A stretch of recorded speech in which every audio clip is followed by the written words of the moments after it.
This episode of Recording Studio Rockstars is brought to you by Atom Audio, Isotope, Native Instruments, Lewitt, and Grace Design. You're hearing my voice right now on the Lewitt Pure Tube microphone through the Grace Design M201 Mark II mic pre mixed through Isotope, RX, Ozone, Neutron, and Nectar, all on Atom Audio monitors. Please check out our awesome sponsors using the link in the show notes below. It's a great way to help support this show, and there's some great deals waiting for you there. Now get ready to rock. Something that happens a lot is whilst you're thinking about these EQ moves that you're going to do, is you're not giving your ear enough time to actually build in a memory. Oftentimes I see people making EQ moves when the transport has stopped, pull out 200 hertz with a belt and not even listen to the result of that.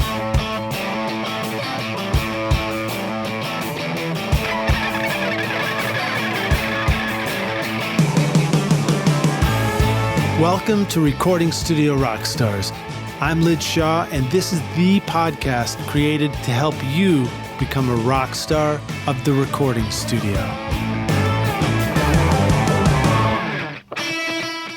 Look, if you're like me, then you love having cool instruments in your studio, right? No matter what style of music you make, Native Instruments gives your studio all the instruments and sounds you need, from drums, loops, and beats to the coolest synthesizers, realistic strings, guitar amps, and futuristic synth pads. I love recording and tracking real bands in my studio, but then adding awesome overdubs from Contact, Massive X, Super 8, Battery, Guitar Rig, and Hybrid Keys, for example. Use the code ROCK10 now to get 10% off, or get Complete Start for free today with a bundle of 2,000 sounds and 6 gigs of samples, all over at nativeinstruments.com. Are you recording your own music or other people's music in your studio, but you're having trouble figuring out how to get your mixes to sound great? Do they sound kind of weak or distant or lack punch and clarity? Well, I've got a gift to help you take your mixes from sounding like basement demos to sounding much closer to professional mixes. And it's my free course called Mix Master Bundle. This course will show you how to get pro-sounding mixes from your home studio with free and stock plugins in Pro Tools, and the best part is that these mixing techniques work for you in any DAW, whether you're on Logic, Cubase, Studio One, Reaper, anything you can think of. If you're ready now to make your best record ever, then go to mixmasterbundle.com to get started for free now, and you can find the clickable link in the show notes of this episode.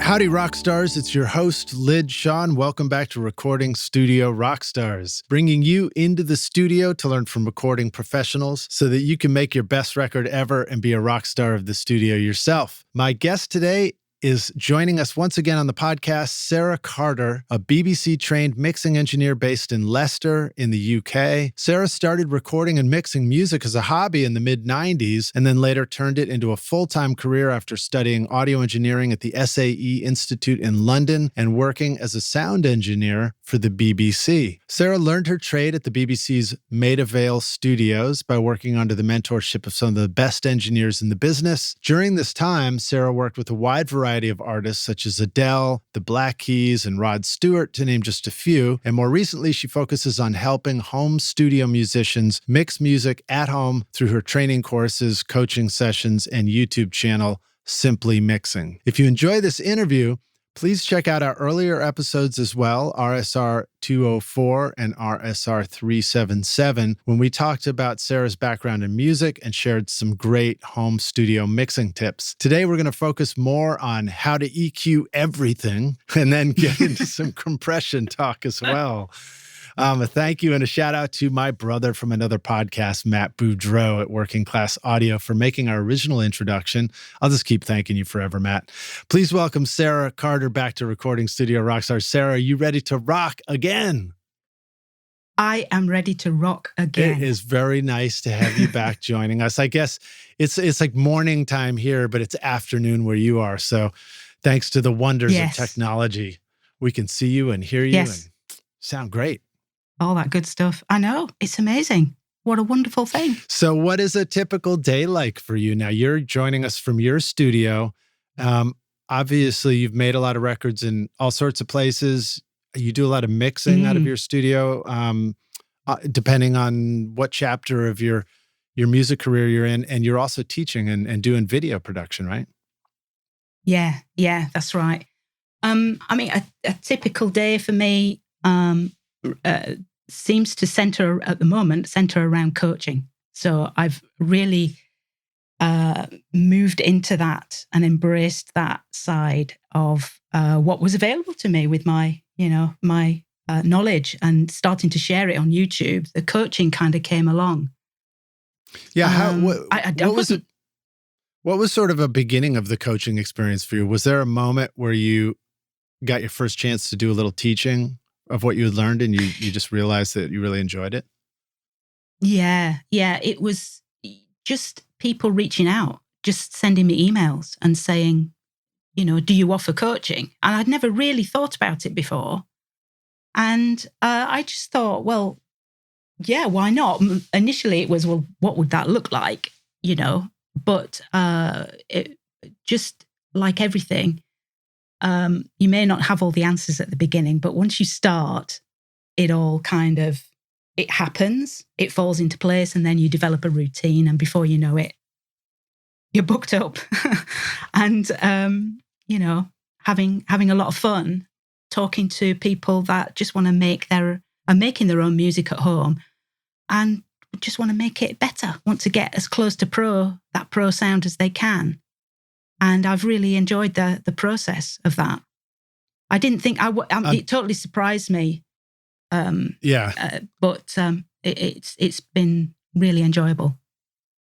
So you were mixing and making music, and then did you start making videos as an extension of like, this is probably a sensible way to be seen for the mixing work that I'm doing and things like that? And is that when people sort of started asking questions and discovering and wanting to know more? Yeah, that's right. I think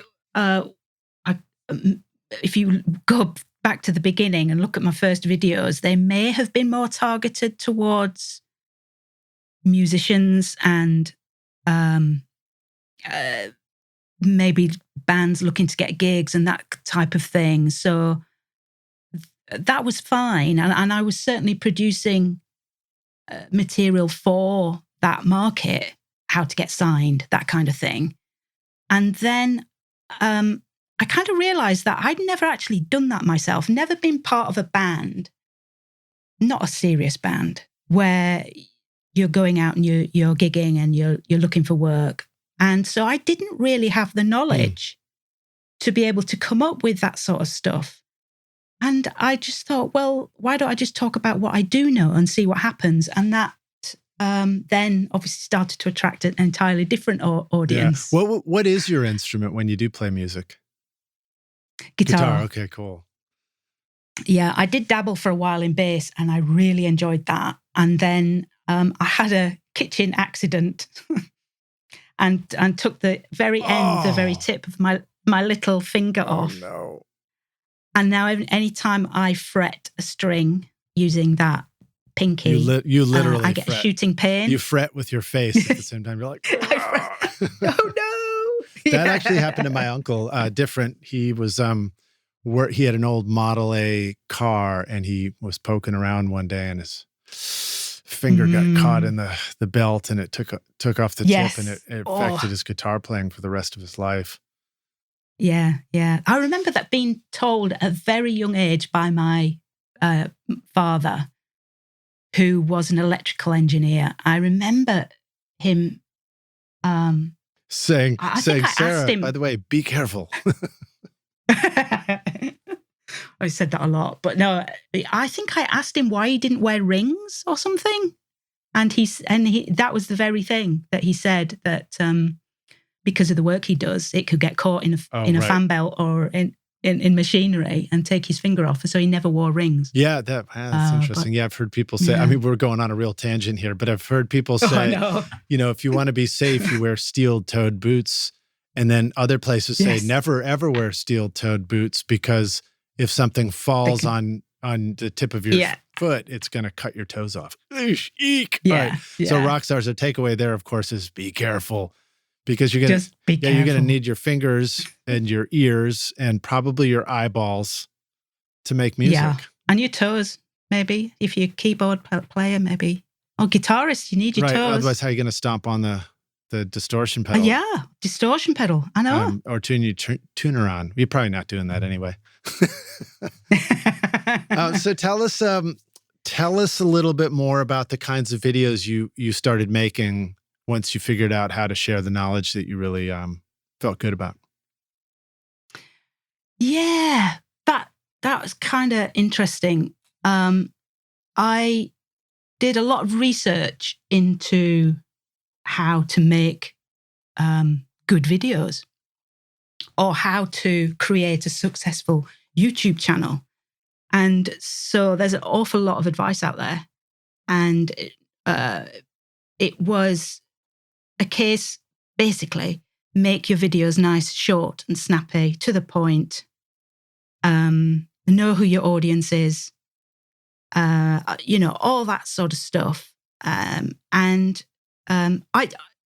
tried that. I really tried that, but I found that it was so time consuming because it meant that I had to sit down and write a script before every video. And I'm not very good at talking around bullet points, things like that. So I had to script it out word for word. And so it just turned into this really long-winded chore for me to make these short, snappy videos for people. Yeah. And so all the time was at the front end. I was kind of, creating the script and what have you. But what sort of dawned on me was that everybody was doing that. And so I just thought I'd take a risk and just press record and see what happens and just record, have a topic in mind. And then obviously with the topic that I teach, usually you have to have some sort of example or a Pro Tools session open to show an example.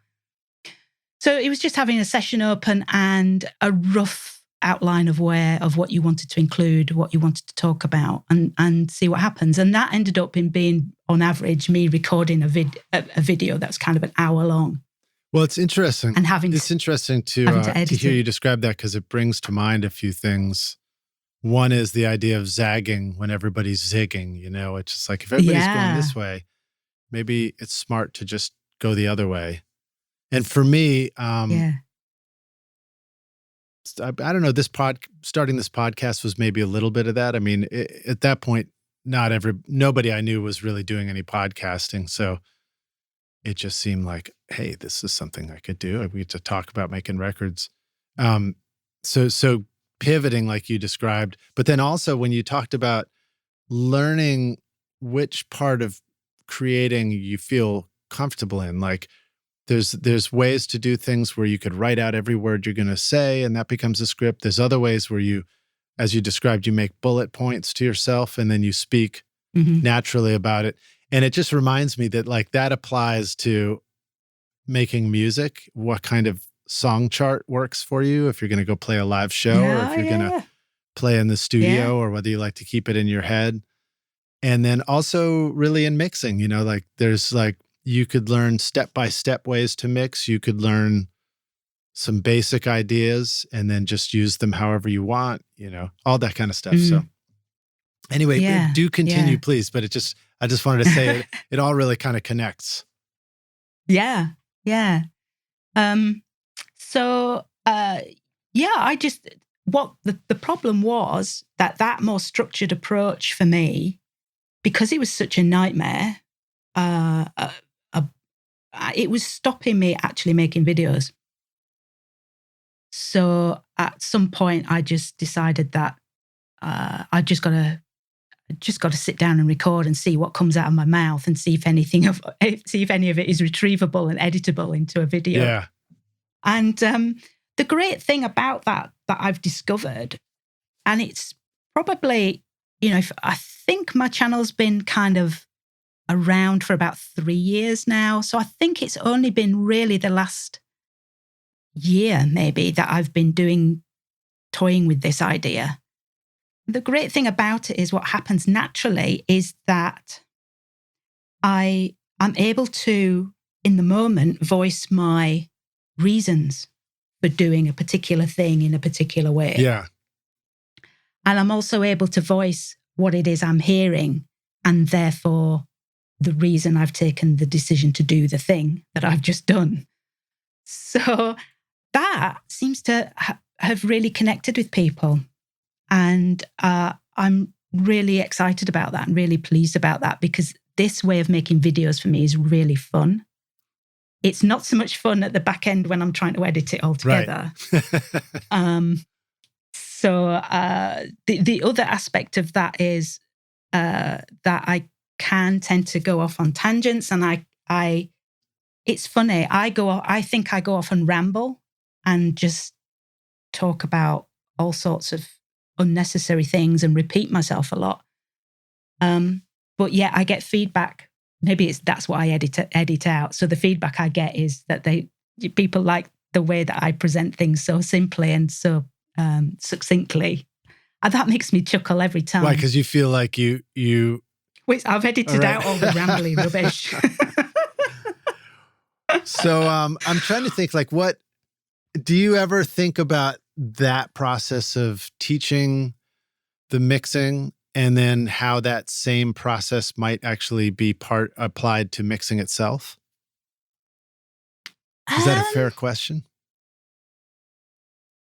Like, in what ways in mixing can we just let our own natural voice come out a little bit more, and then just delete all the stuff that didn't work and, I think it's maybe that problem where people can start second guessing themselves or get overwhelmed. Yeah. And in thinking about what they could do next or should do next. Obviously, it depends on a person's level of experience, but I guess it's more particular to beginners or people with not that much experience, where they've been on YouTube, that damn YouTube, and they've seen the tutorials, and they've just got all these different ways coming at them to achieve a certain outcome that they just end up getting paralyzed and stuck with what they think they should be doing rather than just doing something and moving on. And that's been a message that I've really tried to get across in my videos and in any teaching that I do, is just to make a decision and move on. A lot of what I talk about is centered around decision making and choice. And I think that by limiting choice and making decisions, you're able to make decisions faster, and you can then keep moving through the mix and get to the end, basically, without that overwhelm and without that cycle of going round and round in circles and not knowing what you should be doing next. And so, yeah, just having the bravery to just make a decision. Yeah, that sounds great. Let's move on to something else. Because when you move on to that other thing, that's going to affect what you did to the original thing 30 minutes ago, because that's mixing, that's sound colliding together to create outcomes that are sent to our ears. And every move you make has an impact on every other move you make. So you might as well just make a decision and get on with it. It's like the easiest way to make a decision and move on is knowing, well, I'm going to have to come back and do it over anyway. So just let's keep going, Yeah. And that really is such an important part of creation. I remember I've told this story on the podcast before, but when I was in architecture school and they were teaching us painting class, and they sent us home and they said, okay, do a still life in your room or whatever with colored paints. And first we had to sketch out the outline of all the stuff. I don't know what I had, crumpled up stuff, pieces of paper and other things.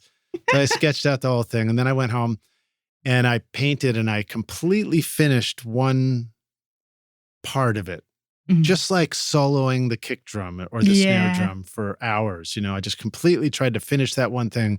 And then I was going to move to the next part.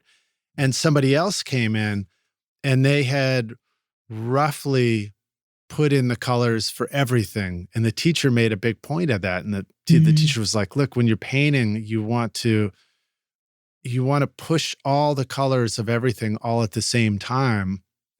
If you try and get one thing perfect and then move to the next thing, you're just going to literally like paint yourself into a corner where none of it ever works out and it doesn't make any sense. I still remember that years later when doing music and records. It's like, it's the same concept. It's like in producing the music and mixing, if you try and just get one detail perfect and then go to the next thing and try and get that perfect, you get to the end and it doesn't make any sense, right? Yeah. I heard something recently, or the last 12 months or so, where I can't remember exactly how it goes, but it's something like when talking about completing a task or anything, 70% completed is perfect, and 100. No, hang on. What is it? 70% perfect. Let's get this right. Do it. 70%. Do it. Yeah. 70% perfection is perfect. 100% perfection is not. Something like that. I really butchered that. But but it makes sense, right? Yeah. And we probably got it 70% right just now, didn't we? And therefore it's perfect. You nailed it. I nailed it. Because now we really get it. What does that even mean? I guess, trying to do it 100% is painting yourself into a corner. And just the time it takes to get that thing 100% perfect. So here's a way to think about that too, rock stars. Pick any record where you're like, that record is perfect. And if you went and asked the people who made it, they might very well tell you that they got it about 70% of what they really wanted to do. Yes. I'd be curious what they'd say about it, like Dark Side of the Moon. They'd probably like, it's pretty good. But yeah, not bad. Adam Audio's S-Series, crafted in Berlin, is a flagship line of reference monitors featuring 5 models from the compact S2V all the way up to the powerful S5H. The range builds on Adam Audio's iconic heritage with new technology for improved acoustic performance. With new woofers, redesigned waveguides, and a DSP engine, the S-Series ensures accurate frequency response, consistent dispersion, enhanced detail, and a forward-looking digital connectivity. Backed by a 5-year guarantee, Adam Audio monitors embody durability and professional sound for your studio at adamaudio.com. So let's see. So tell us about your studio now. I know that we've talked about it in the past, but I think it's been a minute since we had our last chat, and I'm sure you've got some changes. Describe to us your studio and what are you sitting in front of? What are your tools that you're surrounded by? They're probably not that much different from when we last spoke, but what has changed are my monitors. I went from 2-way monitors to 3-way monitors. So now I have the Neumann KH310s, which just sound great to me. Really focused mid-range, defined low end, really, really good. So that was a major upgrade for my studio. Having come from, I had some old Focal, 2-way Focals before that. Yeah. Which are great speakers as well. Yeah. But one of the major reasons I went for the Neumann was because of the possibility of using their DSP and room correction, which although not built into the kit, the 310s, that is built into the subwoofer that you can buy separately. So I went and did an eBay scour and found one. That's cool. I do have a sub in here now, and I use that to run the DSP and to do the room correction, which, if I am correct in thinking, actually takes into account the phase delays that occur, time difference delays that occur within your room, rather than only just putting a EQ curve across your output to make up for any kind of room modes and such like. Yeah, it'll actually adjust the timing of the frequencies coming out of the subwoofer. And so you end up getting a really great focused bass sound in your seating position. So just basic, and with a very basic description for the rock stars who hear that, but they're like, wait, how does that work? You set your speakers up carefully, and then you have a microphone that you would set up in your mix position. Do you want to just kind of recap as a little bit about what you did for something like that? Yeah. It's interesting because again, it's one of those topics where you've got lots of advice on the internet on the correct way to do something. And in that situation, I always fall back on the manufacturer's instructions. And so I went with the good old equilateral triangle, and meaning that you are sitting, the distance between your monitors is such that your seating position is the same distance, if that makes sense. Like your head is the point of a triangle. That's right. And the speakers are the other corners. That's correct. So, so that was the basic kind of setup. But the other consideration was to get the speakers as close to the back or front wall as possible to eliminate any room, what's it called? Reflections Interference off the walls. Interference, doodah. Well, there's more, speakers get more of a bass boost the closer they are to a boundary, like a wall or a corner. Speaker boundary interference response. That's what I was trying to remember. SBIR. Spiff. SBIR. Yeah, that thing. So that's, so I did that. And that was kind of my first basic setup, and positioned my desk. You're then able to position your studio desk once you know where you're sitting. Yeah. And then introducing a subwoofer is a whole new ballgame, because that is so, you've got to get that in the right place. So again, that was referring to the manufacturer's documentation. Let's reiterate that too, Rockstars.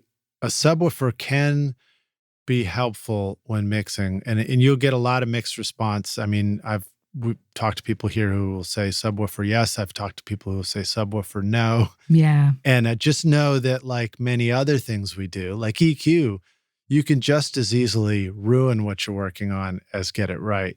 Yeah. So that's where a subwoofer can be tricky too, is wanting to dial it in so that it's helping you make good choices as opposed to causing you to make wrong choices. Yes. Yeah, that's right.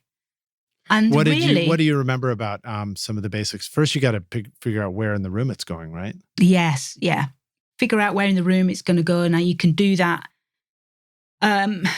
if you don't have guidance from your instructions from the speaker manufacturer, which Neumann are very comprehensive in their instructions. That's good. So I just thought, well, I'll go with what they recommend. But if you don't have that information, or that position doesn't seem to be working in your space, then you do this kind of technique where you have to place the subwoofer onto your seat, your listening position, which because you've got your speakers, you've set your speakers a distance apart. Mine, for example, are 1.5 meters apart. And therefore I'm sitting 1.5 meters away from each one. Mm-hmm. So I'd have to put the subwoofer on my seat. Where you would be. Where I would subwoofer be. Temporarily. And then this technique involves you crawling around the perimeter of your room to listen to, whilst you're playing back music, to hear or find the spot where the sound and bass response feels the most balanced. Oh, that's fascinating. That's so, sometimes audio stuff is just so duh, like putting a mirror on the wall to see where's the reflection. It's like, oh, if I can see the speaker, then I must be able to hear it bouncing. Yeah. And that's cool. So if the low frequencies work well between those two locations, then you can switch yourself for the speaker. Yeah. Yeah. That's one technique to play. Was that one of the ones that Neumann, you remember them saying as well? No, they were very specific, German company. I think they're German. Yeah. German company, very into the details. And no, they had set measurements to place the subwoofer on the front wall. They give you options basically, but to measure the front of the subwoofer to be a third of the way towards the center of the room, if that makes sense.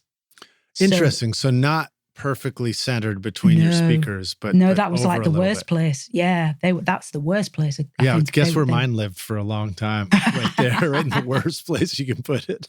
Well, the corners are the worst place to put it. Well, actually, mine are in the corners now, but it's a stereo. It's two subwoofers. Okay, and it's Carl's got some secret magic that he does that makes it all work. Yes, but it's just funny because like that. What you just described, putting it off center, it doesn't, like, that's the opposite of a duh moment. Like sometimes you think, oh, it's got to be right in the middle. And then it turns out that might not be the right place for it. So that's fascinating. Yeah. So that's where it is at the moment. And then once it's in that position, I ran the software, the room correction software that Neumann provide. And that will send sounds out of the speakers and back into the microphone. Yeah. So that the mic can measure it, and then it hears like, okay, it's working, it's not working, and it makes adjustments. Yeah. And having used the SonarWorks room correction for a number of years before getting the Neumanns, there are far fewer measurements that the Neumanns take than the SonarWorks does. Yeah, the SonarWorks is an interesting one, and it gets a lot of praise on the podcast. And I've used it successfully here too before I redid my studio with Carl. And you sort of dance around with the microphone in different locations and stuff. I made a whole video showing how I did it here. If you want to see that, Rockstars, that's on my YouTube channel as well. But it's fascinating. It's just very cool. I mean, it's sort of fascinating to try it out. Sometimes what's hard, though, is when you do the things, then you think, and then you sit and listen, and you're like, well, how do I feel confident this is working? How do I know if I feel like it's working? Did you find that for yourself? And did you figure anything out about how to say, kind of like doing a mix, you know what? That's pretty good. I'm going to move on. Was it a little bit like that? Or did you find a way to say this? I feel like I nailed it. Yeah. Once the room correction software did its thing and came up with a curve, it allows you then to manipulate that curve if you want to. So you can write changes into that. So at that point, I kind of fired up Apple Music and started to listen to music and mixes. Oh, and then you just sort of adjust it until you like how the music is sounding. Yeah. What I actually tried to do was match it closely to my headphones, the headphones I use for mix checks, mastering checks, and sometimes mixing completely or mastering completely, depending on where I am. But I've got the Focal Clear Pros, which were the first headphones that I bought. And believe you me, I've had many headphones, but they were the first headphones I bought that I mixed on, and the mix actually translated. It actually sounded great everywhere else. And so I'm really reluctant to kind of give up those headphones now. And that's such a great moment to discover that for yourself. Sarah, you're a consummate professional rock stars. I was trying to adjust my video while she was answering that question. It just kept falling up and down and smashing and falling down. And I know internally she was cracking up. She just kept talking, but she was like, I can't look at Lidge. He's ridiculous. What is he doing? Just stop messing about. These are the things How we have rude. to go through to bring this live like podcast to you. Yeah. Well, that's very cool. So yeah, so matching it to your headphones, I think that makes a lot of sense, especially if you're trying to build an environment where you can feel confident. I mean, I think there are times where you might say, I like the fact that my different monitor setups give me a different perspective. Yeah. But there's also like, there's the element of flat headphones, flat meaning accurate, and then accurate mixing monitors where you think, I want these ones to be sort of a true representation. And then you might decide, I want my little speaker or my jam box to be a real world representation or the car. Yeah. And I had that in mind very much when I was tweaking this curve. I wanted that more emotive feeling from the monitors. I wanted to feel the bass. I wanted that excitement. So I didn't want to take away that element, because that's what you can get from monitors. You can get that on headphones. Oftentimes is lacking unless you're spending thousands and thousands on headphones. Yeah, that's a good point. I mean, if sometimes it's a tricky one. So sometimes what's technically accurate might not be as exciting. I mean, I did notice that when I first tried out the SonarWorks on headphones, is it changed the quality of my headphones, what I was used to. And I had to pause for a minute and really think about it and sort of decide, relearn it a little bit. So you will have to learn your speakers, Rockstars, when you use correction software and get used to it. Kind of like what Sarah said, where she just listened to music until she learned, okay, this is the sound and I like this. Yes. Yeah. And the key is to play tracks that you know inside and out, and tracks you've been listening to for years. Yeah. So you can make that choice. You make that decision. So all we get to listen to is old music. Oh, yeah. Yeah. Okay, very cool. So you get all that stuff set up. Then what about some of the other tools that you use? I mean, are you mixing in Pro Tools typically? Are you using anything else? What about your sort of keyboard mouse world? Do you like to use fader packs, all that kind of stuff? Yeah. I use Pro Tools to mix with. I use Wavelab to master in. Because I like that, the mindset shift that brings using a different DAW. And that's worked very well for me. So Wavelab is for mastering duties whenever I get asked to do that. Yeah. And then in terms of controls, I've got the S1, the Avid S1, an 8 fader controlling device for Pro Tools that I really enjoy using that in the latter stages of mixing, in those sort of automation stages of mixing. So you can Do you find, maybe we talked about this some last time, but I went through a little bit of a time with the S1, and then I got the solid state Logic UF8s, and I've been using those. And they're all very cool. They all do different cool things pretty well.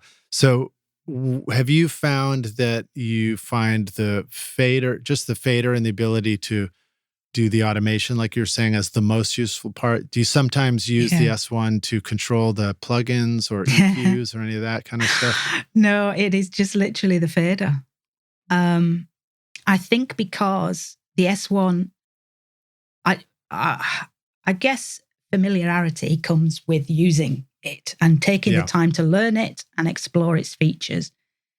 But I'm a big, whether it's lazy or not, but I like things to work intuitively. And I find when things are buried behind several button pushers and sort of kind of crazy kind of I can't remember that stuff. I can't remember what button to press to change that thing to if. So no. Yeah, unless short it becomes answer to your muscle question. memory, right? Yeah. Short answer to that question is no. I'm just using it for the faders. Yeah, no, I think that's a fair analogy and a thing for us to remember with everything in the studio. Like, there's a lot of stuff that we have that can do a lot of things, but sometimes we find ourselves using the simplest thing it does, and that's okay. We don't have to be complicated with what we do to make great records. Yeah.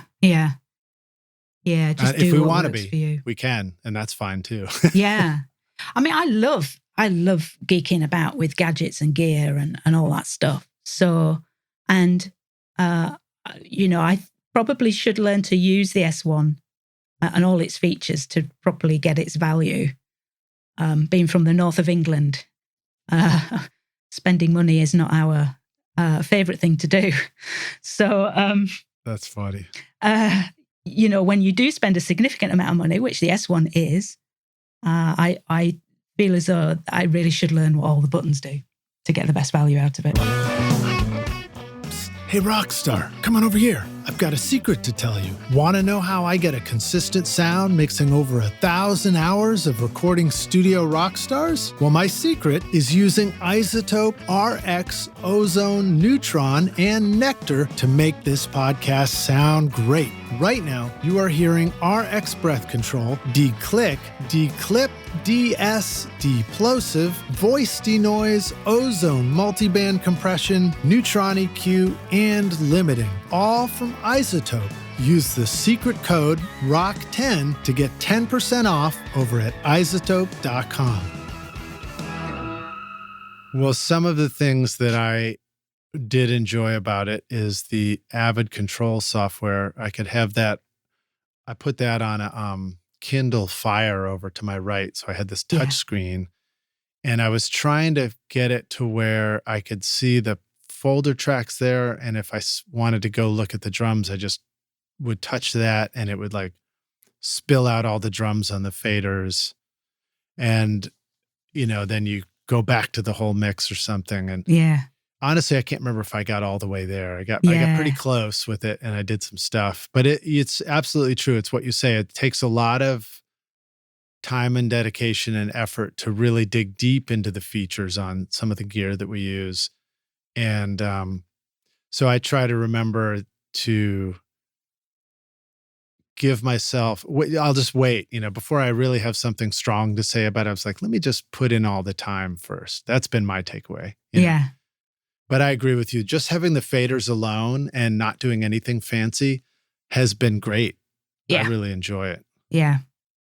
Yeah. Just for that, when you write in an automation move using a fader, you see all those points that Pro Tools puts in, as you move that fader minutely, all that is being recorded into Pro Tools. And those little minute movements, just by using a fader, all build into that 3D-ness quality or that 3D quality of a mix. They may seem like minuscule moves, and they are, but I think they go towards that depth aspect of mixes. Yeah. And I don't do that on every track. I would save that for sort of vocals, obviously, lead guitar. Yeah. Any lead. I find they're very useful on guitars and since instruments that need to make a statement and then get back into the mix. Yes. Really useful.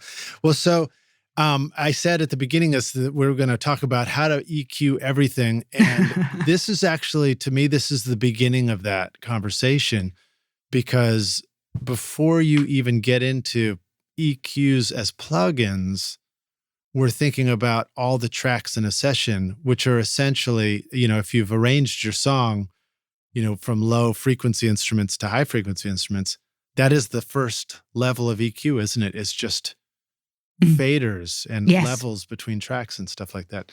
So is that part of what you get into when you're teaching?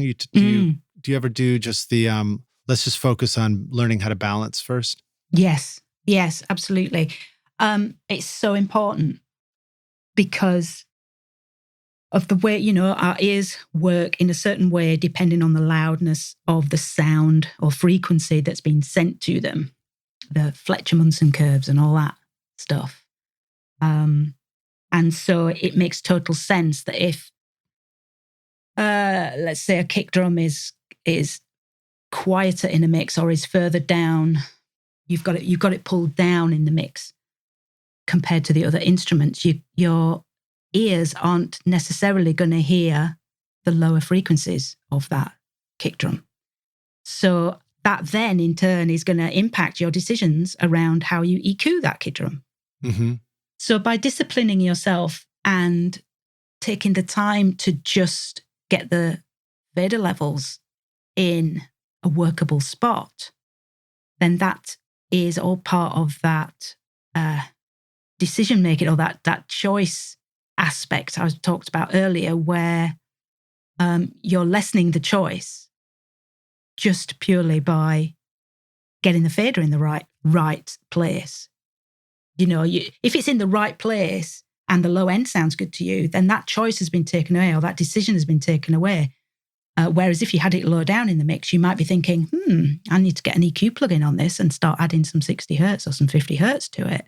Right, but maybe you just needed to bring the level of the kick drum up more. Absolutely, absolutely. So it's so important to spend the time on that first initial fader balance, so that you're not chasing your tail with EQ when you get to mixing for real, for proper. And I just think doing that pays dividends, really. Getting that static mix phase, as it's called or referred to sometimes, getting that nailed can have a significant impact in the length of time you even spend on the whole mix.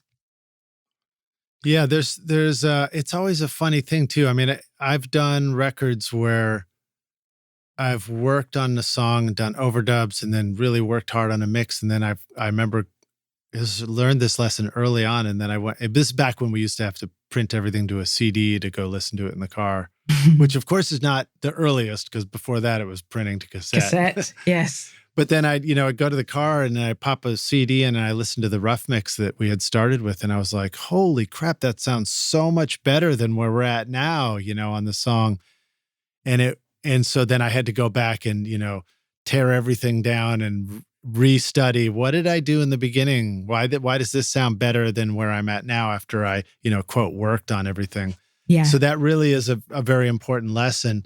And I think you're right. I think getting a balance right makes a huge amount of difference before you can do anything else. Also, we said it, but maybe I'll point it out. All that talk about getting your speakers and your bass, your subwoofer dialed in, that's the first step. Like if you can't hear what you're doing, yes, you're going to have a difficult time making those balance decisions. Now, I will say that the easiest place to hear what you're doing in most situations is probably the mid-range, yes. And so you can lean on that. When in doubt, turn things down a little bit and maybe and just make some decisions based on mid-range. You mean turn your monitoring down? Yeah, just don't be so loud. Yes. Don't be so damn loud, people. Yeah, that's not. I think that does get mentioned, but that is equally as important, is to recognize how loud your monitoring is. Yeah, because the louder something is, the more bass and the more treble you're going to hear. Fletcher and Munson, they're your two best friends, rock stars. Yeah. Well, that and Sarah and me. Yeah, indeed. Well, so those studies are really fascinating to go look at too. I can't remember if all the studies I'm thinking of came from them, but the frequency response is the one that we think of that you're referring to, which is the Fletcher-Munson curve. Yeah. As things are turned up louder, we hear more bass, we hear more treble. And so we're effectively mentally EQing by just simply turning the volume of everything up. Yeah, yeah. Which is also why something that's slightly louder than another sounds better to you. Yes. It's partly that. So being aware of that, which of course then begs the question, the important question of, well, how loud is loud enough to know that you nailed it? Yeah. So what do you think about that? What does that question make sense to you? And do you have any thoughts about that? Yeah, it does. And the when you go looking for the answer on Tinternet, you'll find that you'll often see the figure of 85 dB bandied about, which is fine, but that generally, I may be wrong, but that generally refers or has come up historically through commercial studios. Commercial studios and their control rooms are usually significantly larger and oftentimes acoustically treated in such a way that that's just not representative of how we who mix at home or in a home environment are hearing or should be listening to our mixers. And so that 85 reference is talking about, here's a level it's a suggested level for working at when you're mixing as a engineer in a studio. Yes, because it's the sweet spot for the old Fletcher Munson curves. That's supposedly the sweet spot for hearing. Right. Like louder than this and you get more bass and treble, quieter than this and you get less. So this is a good middle ground kind of thing. Yeah. Right. Which is, again, it's that whole like, what's the answer you get on the internet, or whatever. Yeah. So, and then the other part of this question, because of course we're making music, we're making art, and we're people, and you began this conversation by talking about wanting to be emotive, the emotion in making music. Yes. And that's bottom line, right? Like, yeah. When I go listen to record and music for fun, when I'm having a beer and dancing around the studio with my friends, I'm pretty sure none of us are thinking, I wonder if this is 85 decibels in our heads, Yes. Yes. So I'm missing the fact that it's making you dance and making you nod your head or tap your foot, which is the point, really. Yeah, well, and that's what I'm getting at too, is like there's all these different human listening experiences. Like both you and I have headphones on right now where we talk to each other. If you go in the car, I might drive one day in the car and my favorite level for listening to music is nice and quiet and it's turned way down. And I'm thinking, it's so great. I can hear some clarity in the bass and some clarity in the top end at this nice low level.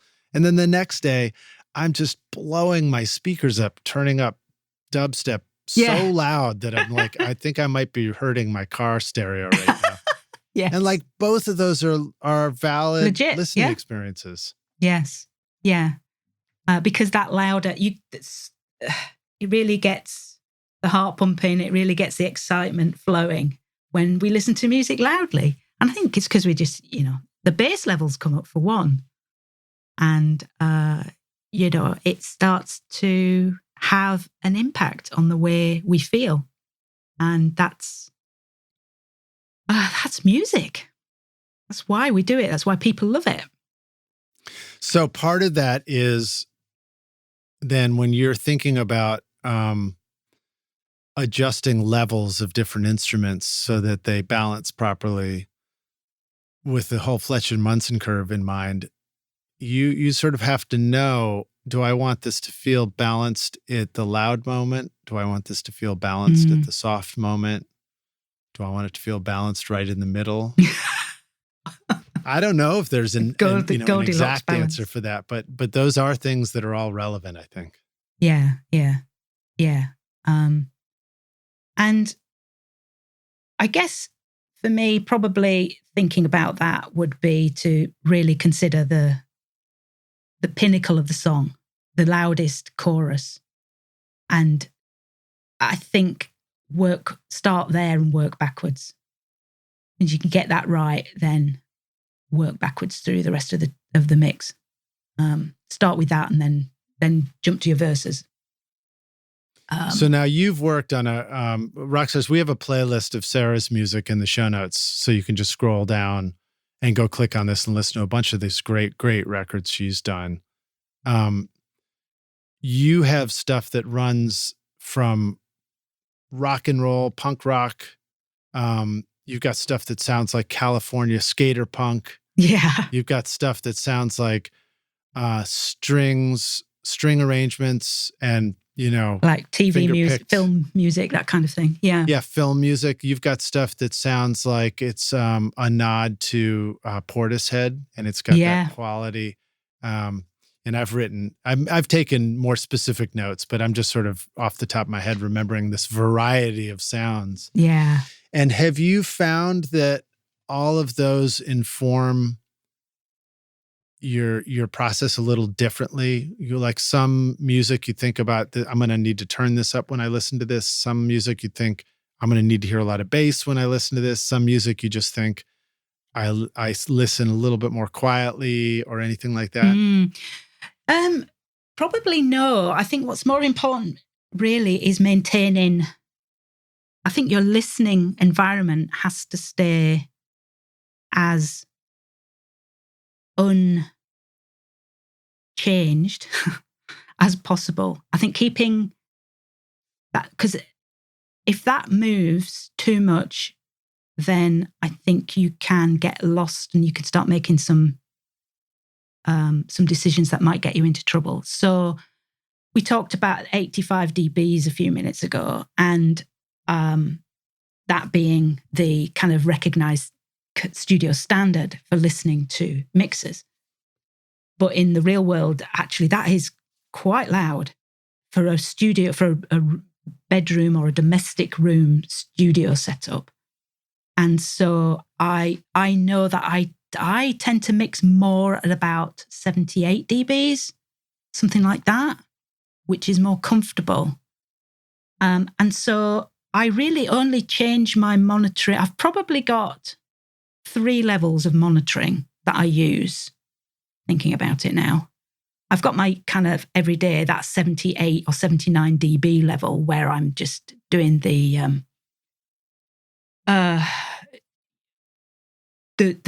bulk of the mixing. But then I've got a slightly lower level, a much quieter level, actually, where it's much quieter than if you were having a conversation in the room. You would be able to comfortably have a conversation in the room with this monitoring level that's quite low. And I use that for setting vocals and for setting snare drum. Mm-hmm. And then when I want to feel the low end, when I want to hear the sub frequencies, I want to hear them exciting the room, then I'll go a couple of notches above. And that's probably when I'm reaching the 85 dB, actually. But I can't listen to 85 dB prolonged periods of time. It's just too fatiguing for my ears. Yeah, right. It'll wear you out, and then you're using up your good work energy. Yeah, that's it. When a lot of the times all we need to do is make a quick decision on what's going on at that level. Stays the same. The studio level, monitoring levels stay the same. And regardless of what style of music I'm mixing. And what I do is I use reference tracks to help me keep within my perceived boundaries of that genre of music and what I understand to be the key to that style of music. And then make those comparisons between the reference track and between my mix at the same level, the same listening level. And then I can make the decisions.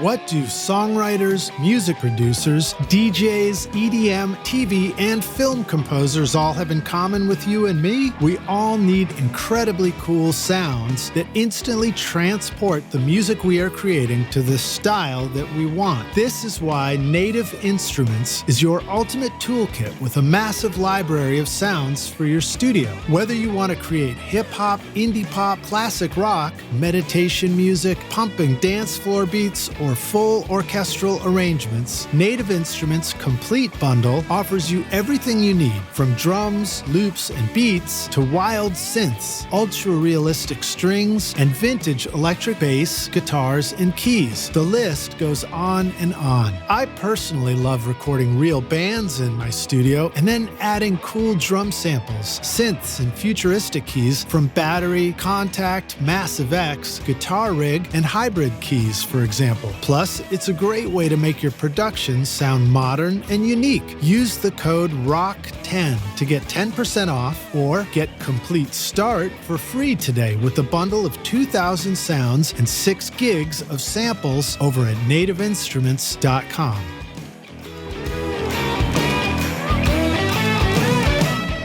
The S-Series by Adam Audio, crafted in Berlin, is a flagship line of reference monitors, blending advanced engineering and in-house design. With 5 models in various sizes and configurations, these monitors build on Adam Audio's iconic heritage while incorporating new technology for improved acoustic performance. The range includes the compact S2V with a 7-inch woofer, the 3-way S3H with twin 7-inch woofers, the vertical S3V with a single 9-inch woofer, and the powerful S5H and S5V main monitors featuring a 12-inch woofer and exceeding 131 dBSPL per pair. Despite differences in size and power, all these models provide highly analytical sound for professional audio applications. The S-Series includes new woofers, mid-range drivers, redesigned waveguides, and a DSP engine for crossover optimization. The result is accurate frequency response, consistent dispersion, enhanced detail in bass and mid-frequencies with wider frequency ranges, and forward-looking digital connectivity, all in a durable design.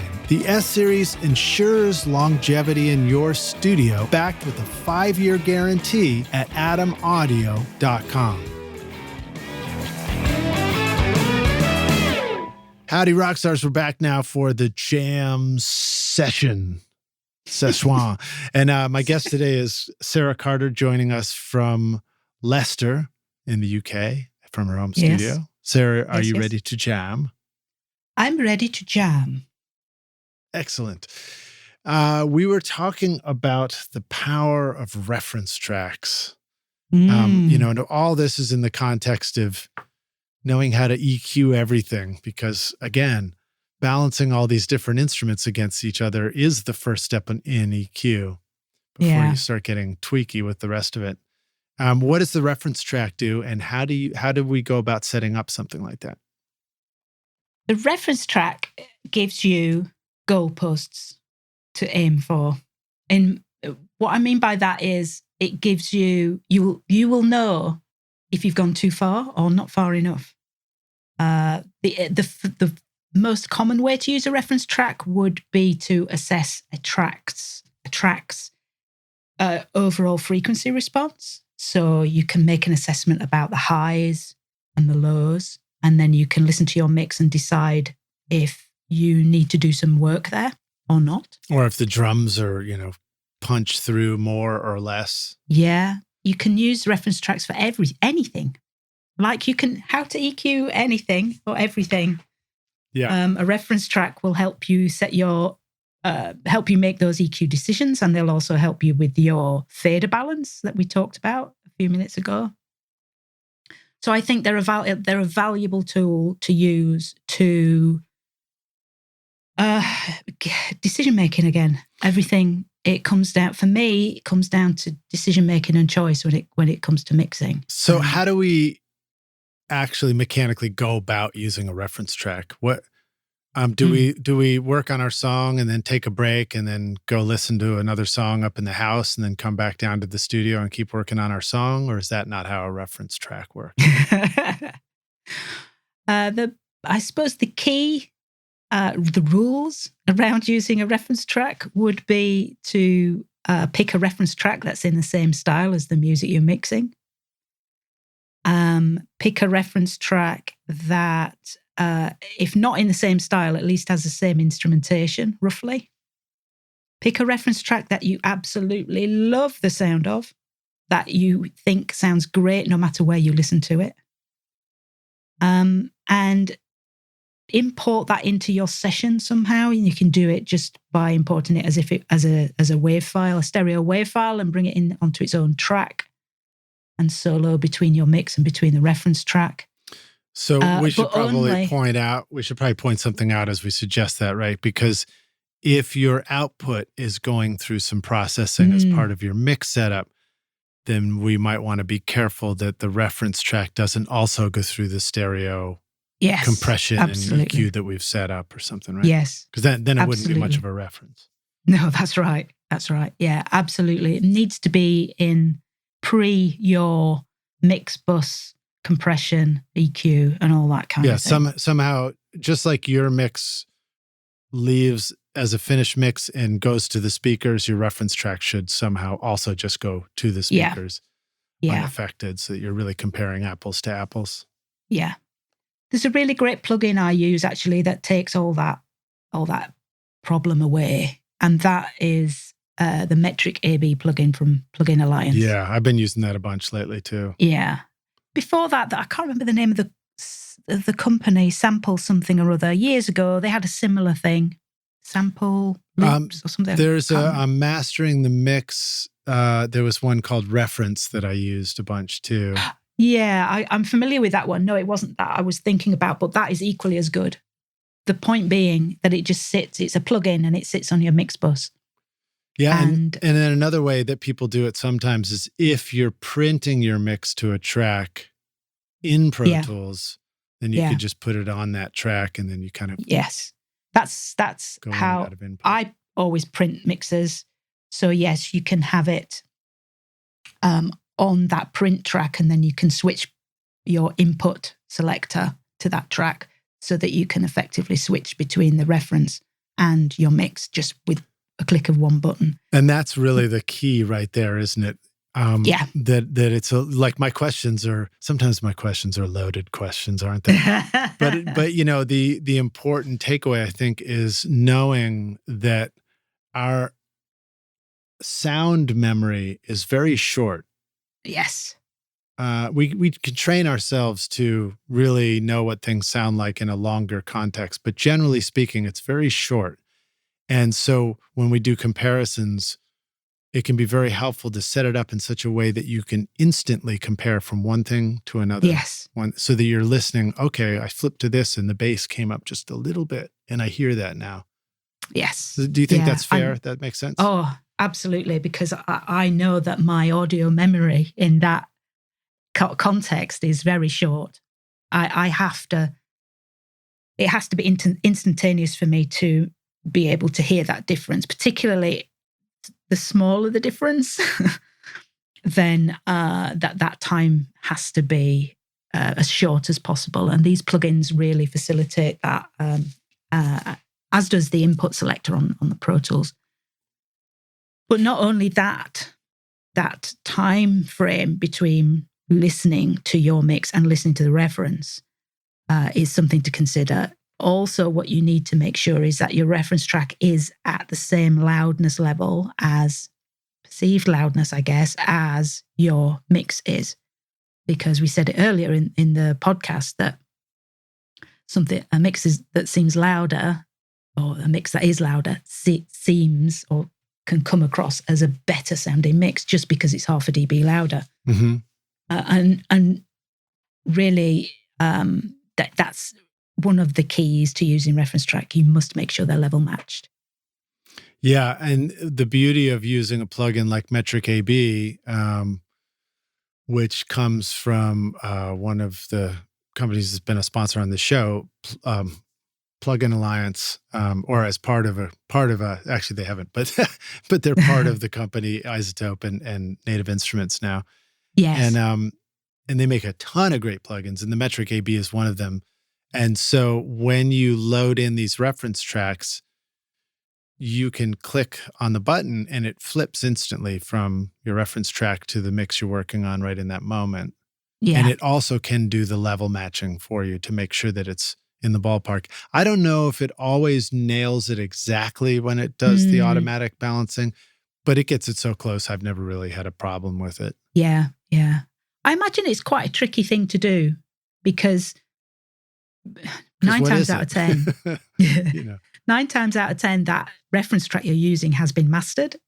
yeah, So its perceived loudness could be quite different to its actual loudness, if you know. So yeah, I imagine it's quite a tricky thing for a piece of software to do in a matter of a second or yeah. something, And 2 seconds. who's doing the perceiving anyway?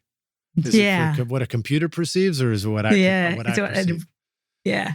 But But again, you're getting right. it close enough that at least you can Yeah. tell those differences, and there are different situations where that can be like different experience. One, you could be working on a mix and you're referencing a different song or a different production that's in the similar genre, and it gives you an idea. I also find it incredibly useful when I'm just simply trying to make another version of my own mix, and I load in the last version we did. So like, for example, you know, I've decided that I need more kick and more bass. And so I go do a save as in Pro Tools, and now I'm making, you know, mix 5.3 or something like that.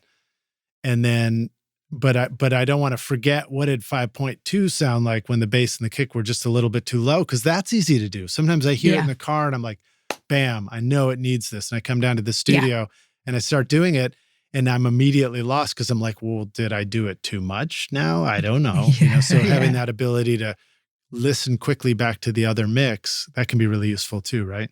Yeah. And I use it a lot in the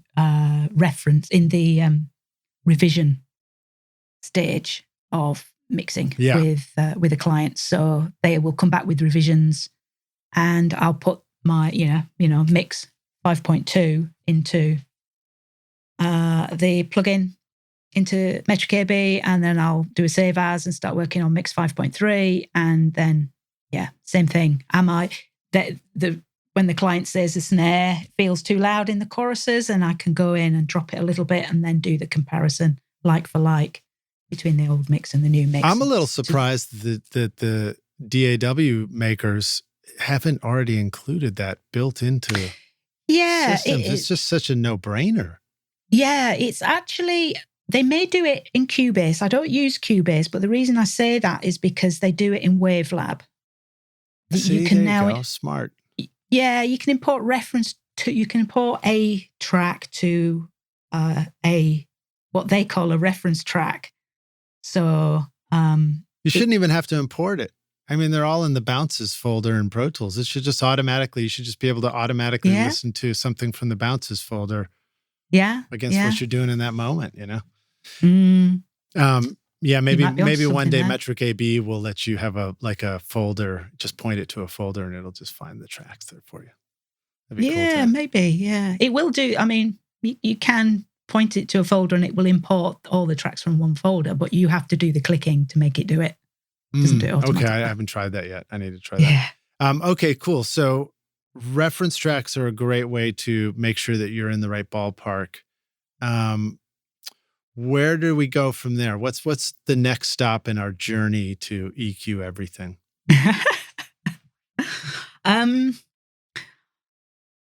That's a really good question. So we've got our balances. We've got a reference track. We know we're in the ballpark. Yeah. And we've spent time on the static mix, making sure our faders are in a good spot. Now, I would say that so the next thing could be to put EQ on a track that might need it. I would go so far as to say, you know what, just put an EQ plugin on everything before you get started, and you can just have it turned off, or just don't do any boosting or cutting. At least have it there ready and waiting for you. You know? Yes. Well, that's, you're getting into template territory there then, aren't you, really? And having that sort of thing there and switched off, so it's to hand. I tend to do that with channel strips. I love the SSL channel strips. I use the UC1 controller from SSL now. Oh, okay. And I find it just so great to have all that EQ right at my fingertips for when I need it. Yeah, that's.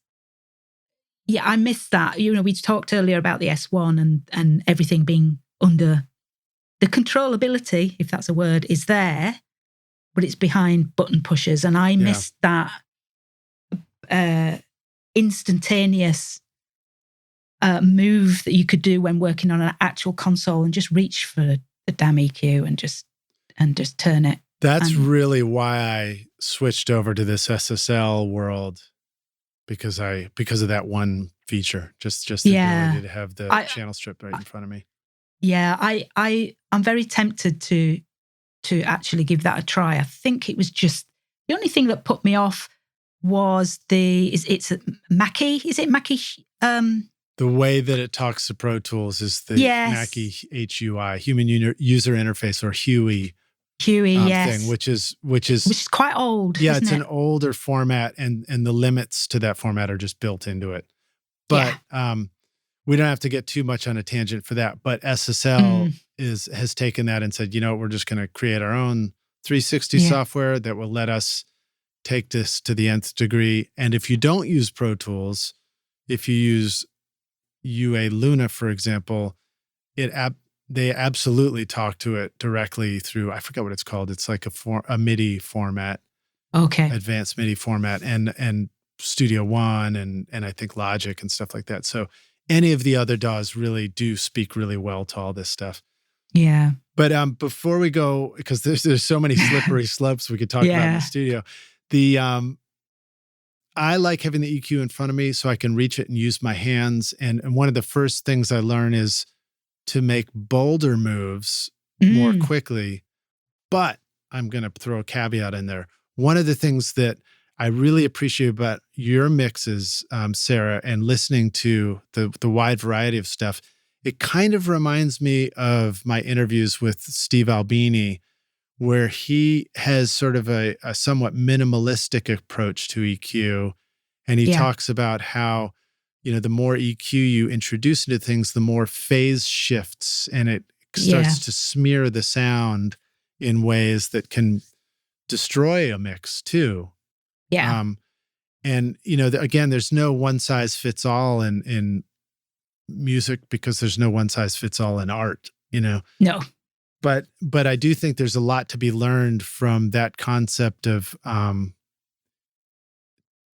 doing less with EQ more effectively. And I feel like your records sound that way to me. So congrats on that. Oh, nice. Yeah. Oh, thank you. Oh, that's good to hear. Thank you. Right. So, and the reason I say that is I might have these knobs in here, but it doesn't mean I need to turn them all like crazy, So I'll take it away again. I keep, interjecting, but what are your thoughts on that? How do you like to approach EQ when you begin to, you've got the balance and you're like, all right, what am I going to address next? It's really assessing the tracks. It's just listening and suppressing any urge you might have to just, through muscle memory or whatever, to just start twiddling knobs and twiddling away at an EQ. And you will get that, because particularly beginners, because you don't know I'm saying you don't know what you're listening for, but that's what is repeated to me time and time again. I did this, but I don't know what I was listening for. I don't know what I was listening for. I don't know if it's right or wrong. You tell me. So the first step is just to listen to what you have been given. Make a judgment call. Do you like it? Does it sound like you think it should sound? Does it work in the context of the mix? Does it work in context of the group? I work a lot in mixed groups.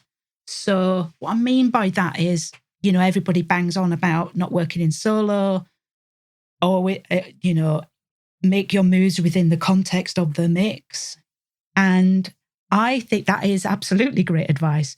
But I like to go a little bit more focused than that to help me make mixing decisions, and that is to use my groups.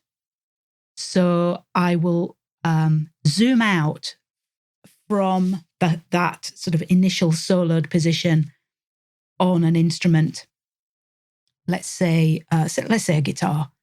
I'll be listening to a track that I've been given, solo it to have a listen to it in a very focused state. Do I like the sound of it? Is it too bright? Is it too harsh? Is it quite woolly sounding? Do I need to do some EQ to this? And then I will listen to it within the context of its musical group. And that is going to be obviously the guitars bus or group bus, solo the bus, listen to all the guitars together.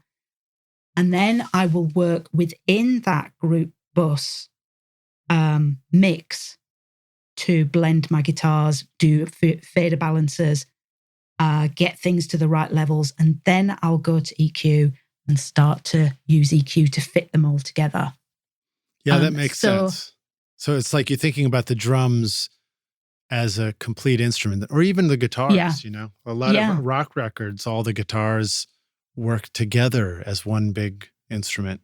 Yes. And once I'm happy with the guitars, then I kind of think, well, what are these guitars going to have to fit with in this mix? 9 times out of 10, it's, maybe 6 times out of 10, you're going to have some keyboards. So then I'll solo the keyboard group and start working with the guitars and keyboards in context with one another.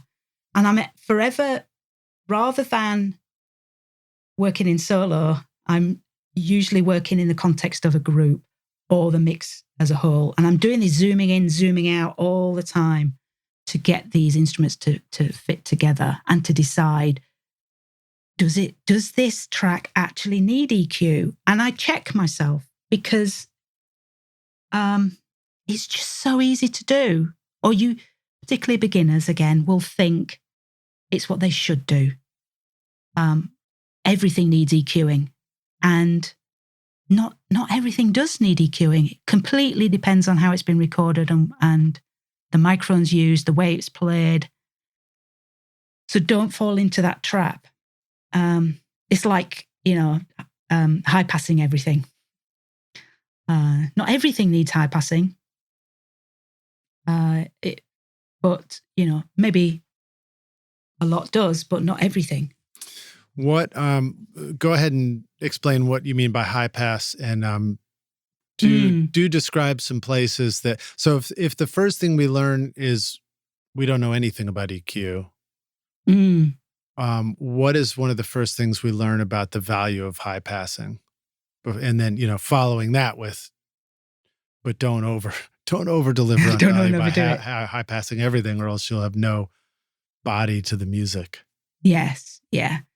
So high passing is referring to the high pass filter that you see on every EQ plugin, pretty much. Which every is also channel strip.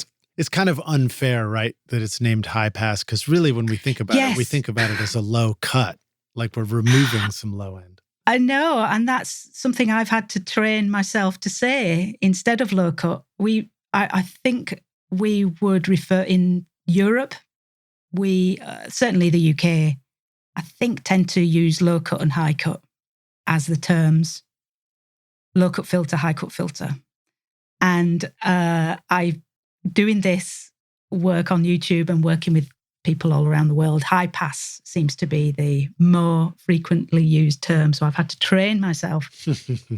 It's like learning another language. It's like if English is your second language and you've kind of got to think of it in French first. Yeah. You think of it in French first and then you think, what is it in English? So you've got that split second. I do that with high pass. Well, we've had, as I was telling you, we've got a French student who's been staying with us for a couple of weeks on an exchange program. And it's just so funny to rediscover all these quirks about English versus French and how the sayings, in one language you say you're on something, in another language it's in something, Yeah. It's just crazy. Yeah. Okay. So high pass. So where are some of the first places to discover that a high pass can be quite valuable in a mix when we're learning? It would be with any instrument that has a significant amount of, or potentially a significant amount of low frequencies to it.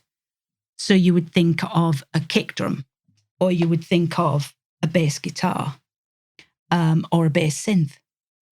And so we think about using a high pass filter to start to carve some of that off, exclude it from the track so that it will have the effect of, obviously it will feel as though the track has got less bass, But that can be a good thing because too much bass will start to cause havoc with any compression or compressors that you might want to use further down the line, particularly a mixed bus compressor. So it's good practice to keep your low frequencies in order and in check and the first thing you would use to do that would be a high pass filter.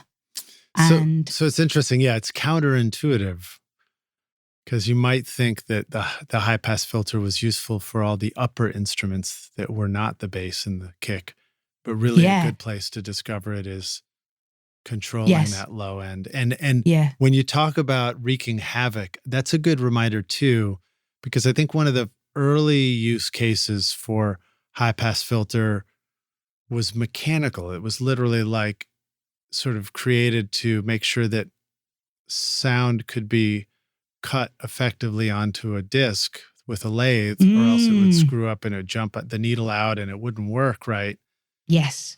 And then you talked about how it can affect the compressor and the mix bus.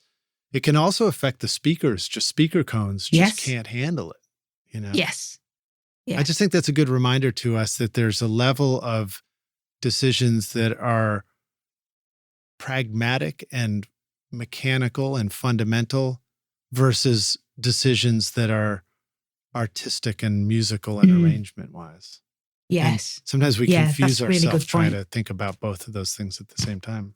Yeah, that's a really good point because you often hear of mixers that will touch the cone, the speaker cone, won't they, to sort of check the level of the low end? Yeah.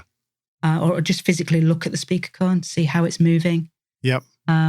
As a guide for that. Well, and when we talk about what kind of speaker cone, so particularly on an older desk or a shelf, what do we call them? Shelf speaker like Bookshelf. An NS10. Bookshelf, thank you. Bookshelf speaker like an NS10, which many mixes were done on.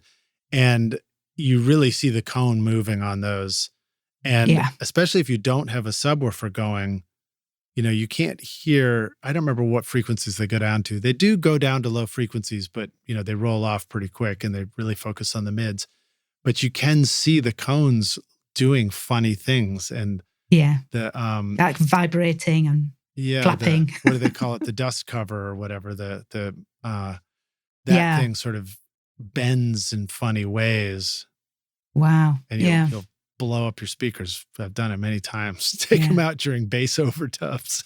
Yes. But So knowing those mechanical things, modern speakers can be a little tricky because sometimes they have built-in circuits and they are more protective. So it can be a little harder, but it still has an effect on the sound, doesn't it? Yeah, yeah. And yes, you're right as well.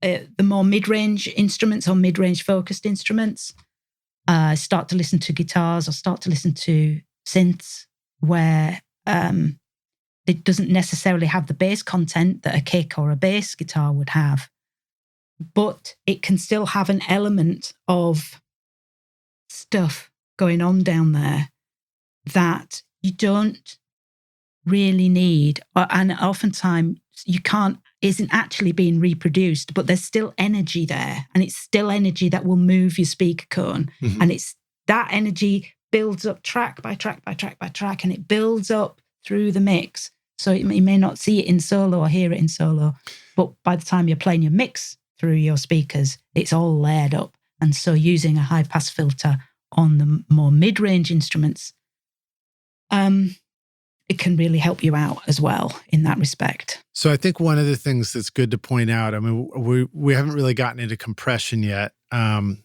I don't know how deep we'll get into it, but just know, rock stars, that as you build your mixes, you know, I feel like the first thing I learned was to put a compressor on individual instruments and what kind of effect it might have on sound. Then I learned to put a compressor across the stereo bus and, you know, what ways that can affect the sound. And then I learned parallel compression and, you know, bus compression and various things that all, you know, become a more potentially complex mix template where a lot of bits of compression in different places add up. And in those instances, I think what I've realized is those very quiet, like what you described, like way down in their lower frequencies that are on instruments, which don't really, they're not there that much. By the time you build up these complex mix templates, sometimes you're taking stuff and you're just rushing it to the foreground of your speakers, And so it really can start to show up, and it really can make a big difference. It really does add up, all those tracks. Yes, yeah. And usually, it's certainly an observation I've made with coaching. That's a really common issue, is that sort of low-mid clarity, getting the lows to feel powerful, but tight in such a way that you can hear the kick in its own space. You can hear the bass guitar complementing it in its own space as well. And oftentimes it's just not using the high pass filter. Something I did dabble with, or do try to more these days, I just keep forgetting, is to use a low shelf instead of a high pass. Because of the phase. I understood that a high pass filter introduces more phase shift. Yeah, it can introduce distortion too, can it? Yeah, upper frequency harmonic stuff. And these are all these can all be subtle things that are hard to pick up on at first, but when you start experimenting with them, and again, like all the whole mix coming together and the final loud version, after mastering and all that kind of stuff, you really start to know this really shows a lot more. I am massively impressed with iZotope Ozone. I've been mastering a lot of my records recently, and Ozone makes it so easy for me to get a fantastic sound. The mastering assistant will help you get started by measuring your track and suggesting all the settings you need for a professional result based on the genre and EQ curve of your choice. You can even reference a specific song if you want, using simple yet sophisticated modules like Clarity, Impact, Low-End Focus, Stabilizer, Imager, Exciter, and Spectral Shaping, along with powerful dynamic EQ, compression, and limiting. You simply adjust the settings to your own taste, and it sounds incredible. And the magic of master rebalance means you can reach into your mix at the mastering stage and manipulate the vocal, bass, and drums. My bandmates are pretty demanding of my mixes, but now when I send off the masters for approval and get comments back like, "Holy bleep, pristine, damn good mastering, crystal clear, you're a wizard, finally I love my singing, and the drums and bass sound huge," well then I know I'm doing something right. So check out the newest Ozone, RX, and all the other great apps at iZotope.com and use the code ROCK10 to get 10% off. Okay, so then you mentioned a good word. You said the power in the mix. So is that a place where we can mess ourselves up when we discover high pass filters and we think, I'm going to put this everywhere? Yes, you can end up with anemic mixers that just lack power. Yeah, because you've shaved off too much in the lower frequency areas of each track. So that's where it just comes back to listening to what you've been given, making an assessment, go to a reference track.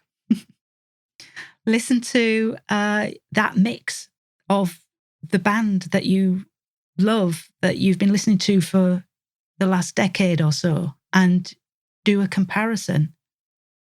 And decide how much you can use your high pass filter just by comparing it. And sometimes it can be in your journey, traveling around music on whatever platform you listen to music on these days. You can hear a track, and these things can be isolated. So many times you'll hear a kick drum, just a raw drum kit is in the intro of a track. And you're able to hear these instruments in isolation at the start or in the middle or at the end of a commercial track, so that you can be even better informed when you're making your comparison between your mix and your reference track. Yeah, assuming they didn't completely change the drums once the band kicks in, Yes. Sometimes they'll do that trick too. Yeah, I was just going to say that, but be aware that, once the band kicks in, there could be some serious automation coming in too. Yeah, so Rockstars, what we're referring to is an advanced EQ automation trick would be to have a setting that works when all the instruments are playing together in the verse of the song or the intro or the loud chorus. But then when those drums were isolated, sometimes the mixer might say, oh, the drums sound too thin. So now we're going to, change the EQ settings in the mix and stuff so it can fool you. Or, a classic move when the drums are isolated or when the bridge comes in or things like that is just cranking up the room mics more, changing the balance of all the drums too. Yes. Because that's one of the reasons why sometimes you sound check drums in a recording session and you're like, these sound so great by themselves. And then once you start recording the whole band, you're like, we got to turn all those room mics down, Yeah. and stuff, because you just want more clarity and punch from the individual drums. Yeah. Cool. All right. So, I think a thing to mention too, when we talk about low shelf versus a high pass, is also being aware, rock stars, get familiar with what the different high pass slopes feel like. So the slope is what's the angle of that line that, that is cutting off the low end? Is it very steep? Does it have a little boost just before it cuts down? Or does it roll off gently at, 6 dBs per octave? 3 dB per octave, I don't even know if that's really a high pass, is it? I don't know. No. But a very gentle high pass is interesting. You could, I found, like on an acoustic guitar, for example, if you have a 6 dB per octave high pass, you can move the frequency that it starts rolling off at much higher, and you don't hear it. It doesn't sound the same. You just have to hear all these different curves with your ear, and you begin to associate them with a feeling, really kind of. You think that's what that kind of does to it. Yeah, that's right. Because oftentimes I'm guilty of it. We'll say, yes, I will use a 60 hertz high pass filter on bass. And I'm not giving the context of the actual slope that I'm using as well. So 12 dB or 6 dB or 24 dB. What is that? SSL's default is 12 dB or something, or 18?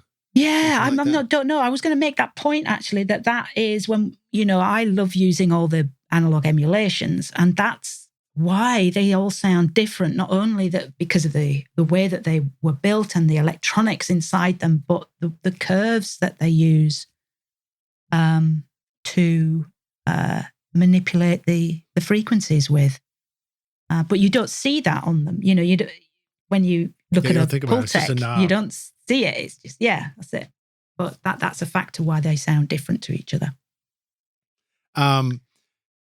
It's one of the things I love about the SSL, for example, is that you have, some mixing desks. I remember the first one I had was a Mackie, an actual analog one. Yeah. And it just had a button. You just hit the button and it rolls off 100 hertz. And it's very useful in a lot of situations because, 100 and below is kind of where most of the low end of a song feels and where the bass is happening and things like that. Yeah, but I think it's builds also up there really quickly. Yeah, I think those were also sometimes designed to pair well with a PA system and the way a PA would function, effectively. Yeah. But with the SSL plugin and with many filters, now you have an adjustable knob so you can listen and adjust it, adjust the frequency and move it from no high pass, move it slowly up the frequency until you feel like you're hearing it. Yeah. And it's tricky to do, if you're in What are your thoughts about being able to hear that high pass and make the right choice? Because I now have low end in my studio where I can hear the effects it does.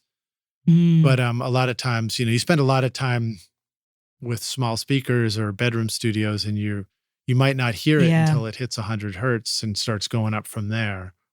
Yeah. I think it's, if you can't EQ something you can't hear. So it's really tricky to do if you've got smaller monitors that are rolling off at 45 hertz or something like that. Yeah, but what you can do is something you did bring up already, which is you can adjust the level of the bass in the mix until it sounds like it's in a good spot. Yeah, go to your fader balance again. Yeah, and yeah, that's true. Again, that's something that I've seen on mixers where going to the kick drum, where you have a kick in and a kick out or a kick sub, that it's just that lower capture is too high in the mix. It doesn't need EQing, it just needs the fader bringing down. I see that a lot. I think sometimes people think that they should all be at the same level. The mics that make up the kick drum sound should all be at the same level, and that's what you're supposed to do. But it's not. You're supposed to blend them in to taste and make your decision as best you can with what you've got. But yeah, it is tricky if you can't hear that low end. My temptation is just to leave it and let the mastering engineer deal with it. Yeah. Focus on balance. Focus on the stuff that you can hear. Yeah. When you can't hear stuff that you can't. Yeah. Yeah. Because I even with my studio now, even with all this low end in here, I still find myself like looking. It's almost like there's almost like a motivation to look for stuff we can't quite hear and work really hard on it in making records. It's funny, Yeah. I think there's no harm in that situation. I think there's no harm in using high pass filters very conservatively. Yeah. So 40 hertz, 30 hertz, something like that. Yeah. I don't know why it comes into my mind, but I always think about these car systems that are out there with subwoofers nowadays. Very, very popular. Yeah. And if you've got lots of stuff happening at 30 hertz and below, you're just going to blow the car doors off. So I think using a high pass filter at conservative levels, 30 hertz, 35, 40 hertz, I think is kind of could be regarded as housekeeping and not going to get you into too much trouble. Now another helpful tip, rock stars. Sarah, I know in your videos, you talk about listening and training your ear to think what EQ frequency might I need to address before you start doing it sometimes. And in that process of training ourselves and learning where the frequencies are, one of the tricks that I do sometimes in the car, where I think one day I was like, well, what the hell frequencies are these? Like I'm going to go adjust the bass back in the studio because there's a delay between listening in the car and then going back into the studio to make a move. And of course, when you're in the studio, well, it sounds different again, you're not in the car. So in trying to decide, well, how can I tell myself where these things are that I'm hearing right now? I just realized, I was like, well, wait a minute, I got this frequency app, a tone generator app. You can just download it to your phone where I'm streaming the mix from my phone to the car anyway. And you can just sort of like sweep the frequencies around and listen to your car speakers to hear the different tones. And then you're like, oh, that's 30 hertz. And like, oh, that's 70. That's where the bass is. And I thought it was lower and stuff. Yeah. So that can be really handy. And then again, doing the same thing even in your studio. I need to do that again in the studio, Yeah. Yeah. And one of the things you can discover when you sweep a frequency slowly and really listen in your studio is you might notice that it sounds like it gets quieter and louder while you're sweeping the frequency. Yeah. And you might even notice, this will really throw you off, like as you go up into the mid-range frequencies too, and then you hear a tone and then just move your head slightly to the right or slightly to the left. And you're like, oh man, it just went away. It dipped and came back again. Or turn your head and you start realizing what you're up against, you know? Yes. You can only do the best you can do at that where you're sat at that point in time. It's mixing and EQing music. It's a moving target. All we're trying to do is we're trying to hold a moving target still for long enough to make art. Yes. Yeah. I just keep going back to reference tracks, really. Even that scenario going out to the car, play the reference track in the car as well. Yep. Yeah, I wish there was an instant reference track app for the car, because that's one thing that I don't quite have. Yes. One possibility, rock stars, for doing that would be Samply is a great tool for uploading your mixes and then playing them back off of a player in the car or wherever, and it plays at a high quality. So you could, if you have a copy of these reference tracks downloaded, you can easily load them into Samply and make them all playlists. Yes, level match them. Yeah, they don't call them playlists; they call them versions. Okay. In one song, and then just flip between them pretty quickly. It's not instantaneous unless your internet's really, really fast, but that is a pretty close way to listen to things, sort of like comparatively. And it does, unfortunately, because of iPhone limitations, it doesn't do the level matching when you play it from an iPhone. But if iPhone does get that correct, then Samply will be ready for them, and you do get to like level match between things, which is cool. Yeah. All right, I know we've been going for a long stretch, but let's touch a little bit more on next places to look for EQ. So we learned the power of the high pass. What's a next destination for that you feel like where it's most valuable in teaching places to learn EQ? Gosh. Do you think do you mix with a sort of smiley face EQ on the stereo bus, or do you think that's like that's way down the line? I don't. I have an EQ. There is an EQ on my mix bus ready to do that, but that's something I tend to do later on in the mix. Once I've got everything working together and I've EQ'd at track level, I've EQ'd possibly at group level as well, and it's really more in the latter stages of the mix that I'll go and then start using a reference to make a call about how my mix is comparing, just high end and low end, and to see whether it's dark sounding or whether I've got the low end is a bit too energetic. Then I can use, or if it's gone the other way and it's just a little bit. So that sounds like that's definitely down the road a bit. So now here we are. Yeah. Let's just say we're soloing the drum group, because we've allowed ourselves that luxury. We said, well, we can at least solo the drums as a whole and see what they're doing. Now we've got all these things within the drums, and we think, well, which one needs EQ? Which one should I do something to?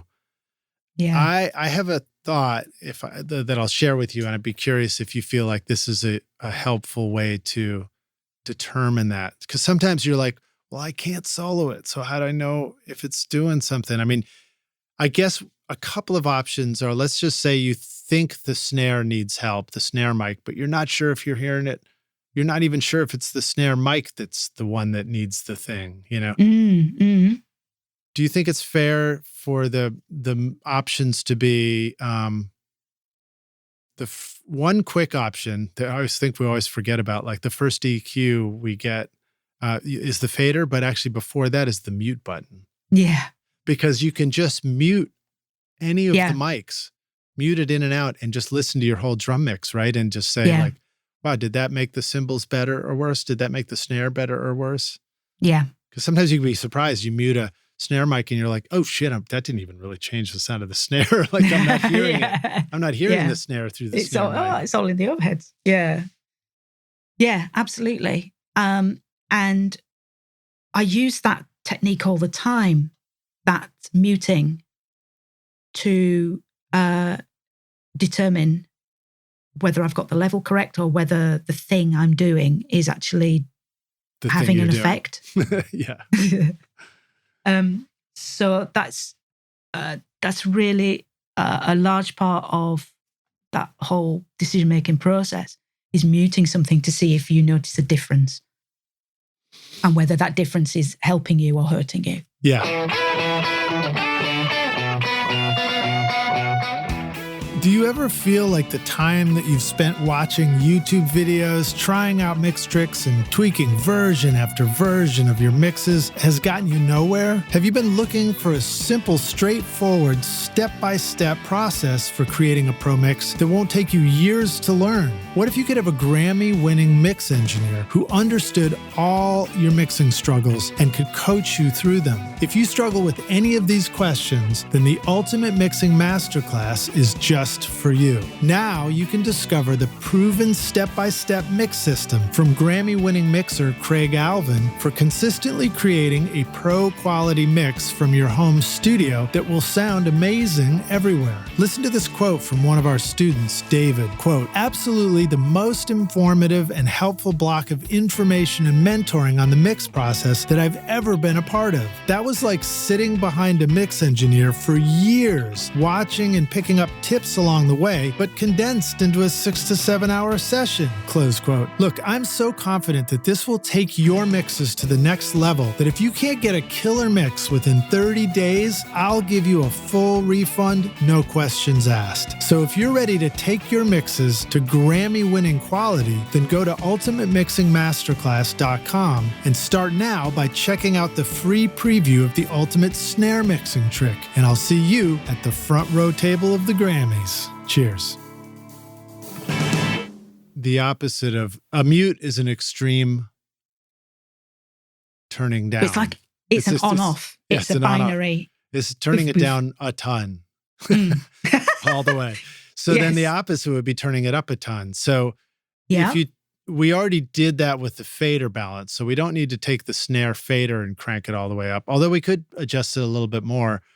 But now with the EQ, do you find if we're thinking maybe it's a 250 hertz, or maybe we're thinking it's a 2.5 kilohertz or something, that it's okay to take that frequency and just turn it way up to see what it does? Certainly. If that's it, you can do that. You can pull it way down to see if that takes away. If it depends whether you are thinking something needs enhancing or whether something needs correcting. Yeah. So, you could certainly do that. And if you were using, I guess it doesn't really matter because you can often do that on a lot of channel strips where you can switch the EQ in and out. Yeah. Not the whole EQ, but sometimes just one band. Yes.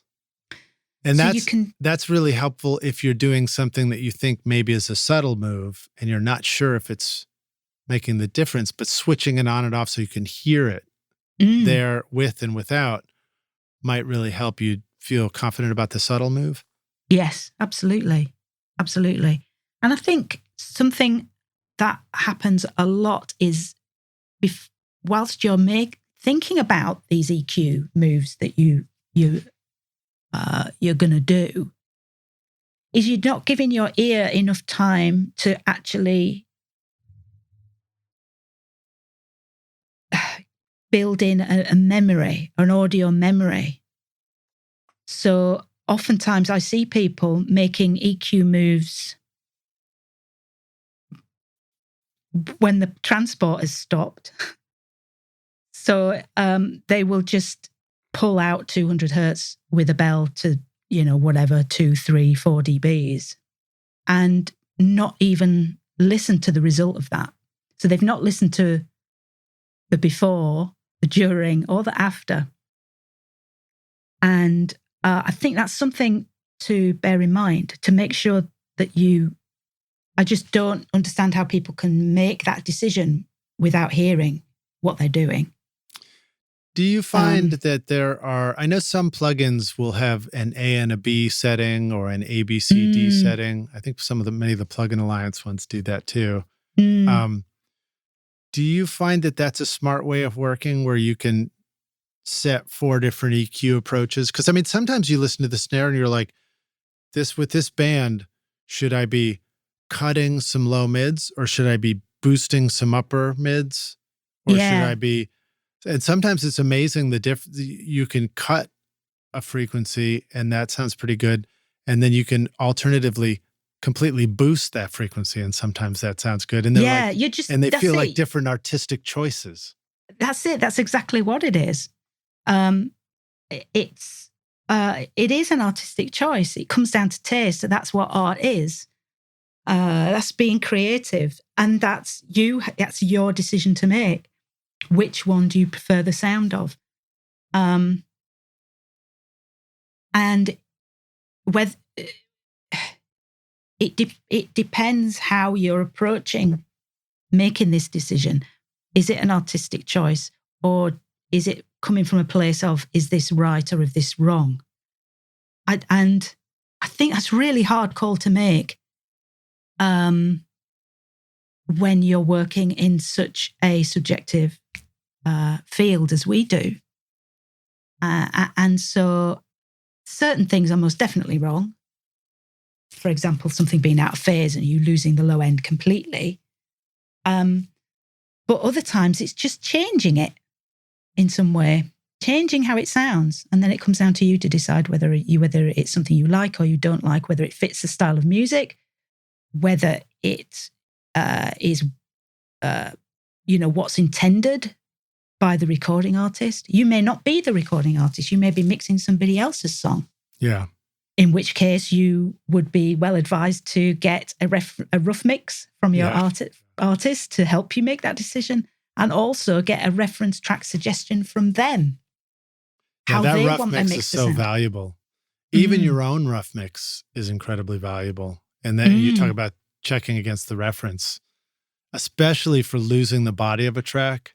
Yeah. I find the rough mix super helpful because the rough mix didn't have all this crazy shit on it.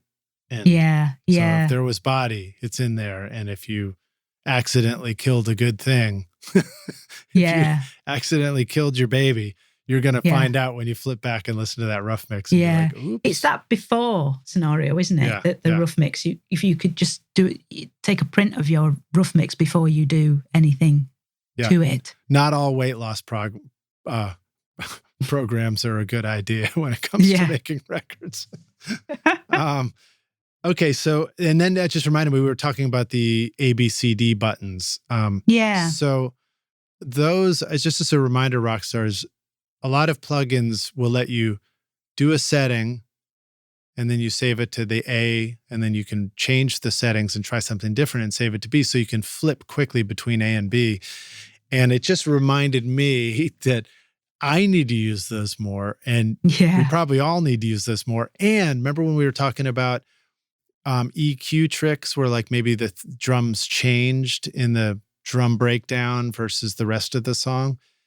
Sometimes like I hear, we talk about automating settings within plugins across the song. And sometimes I think about that. I'm like, well, theoretically that sounds cool, but what a pain in the ass to have to like write automation for the EQ balance and Q curve and location and all this stuff. And I'm just remembering, it's like, no, you just do 2 different settings for 2 different sections.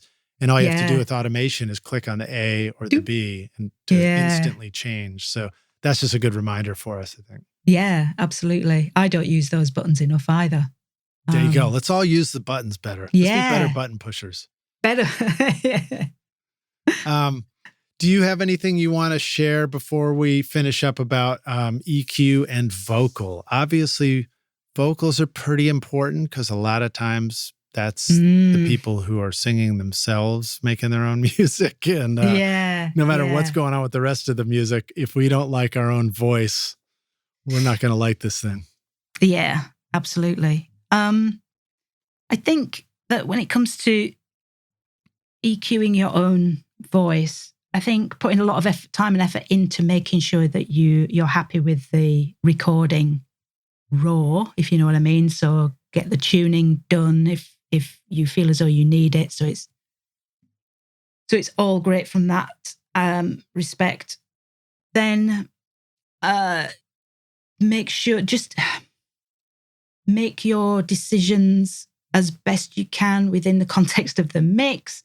If you find that too confusing, take the drums and bass out and just make some decisions using, guitars and keyboards, or just keyboards, so that you can at least keep some context, and then start to bring in the other instruments and see whether that still works or whether you still need to do a little bit more. That's a great bit of advice. Do you mind if I add to that? No.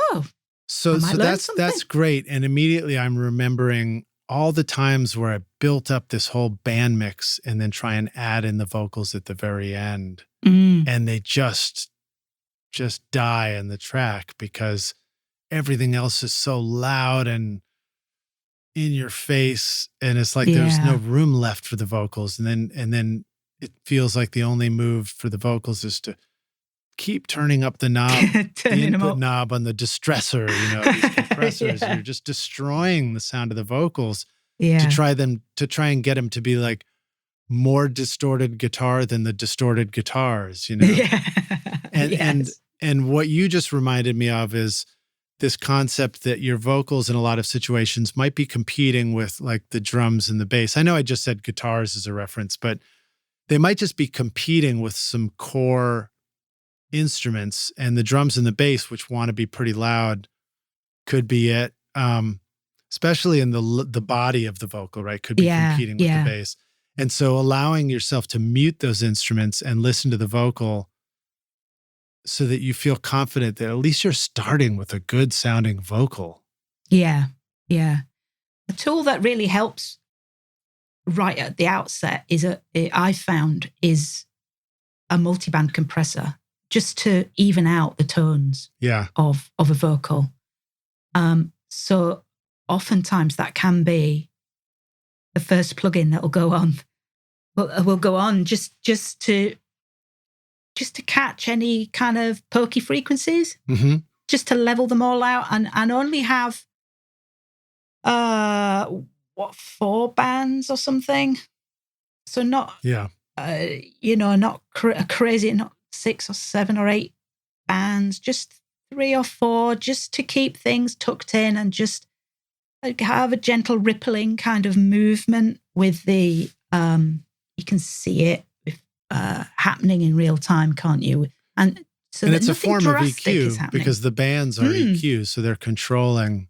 They're catching the lumpy frequencies when they happen. They're catching the harshness when it happens, and even the de-essing. It just does a really nice job of smoothing out the vocal.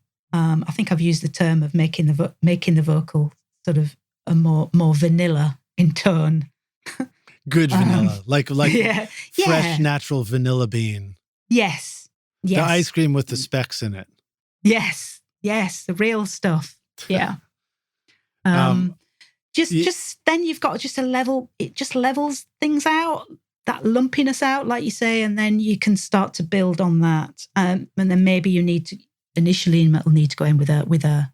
I was going to say a low cut, but initially you need to go in with a high pass, and take that up to the point where, again, make that decision in the context of the mix, though. Yeah.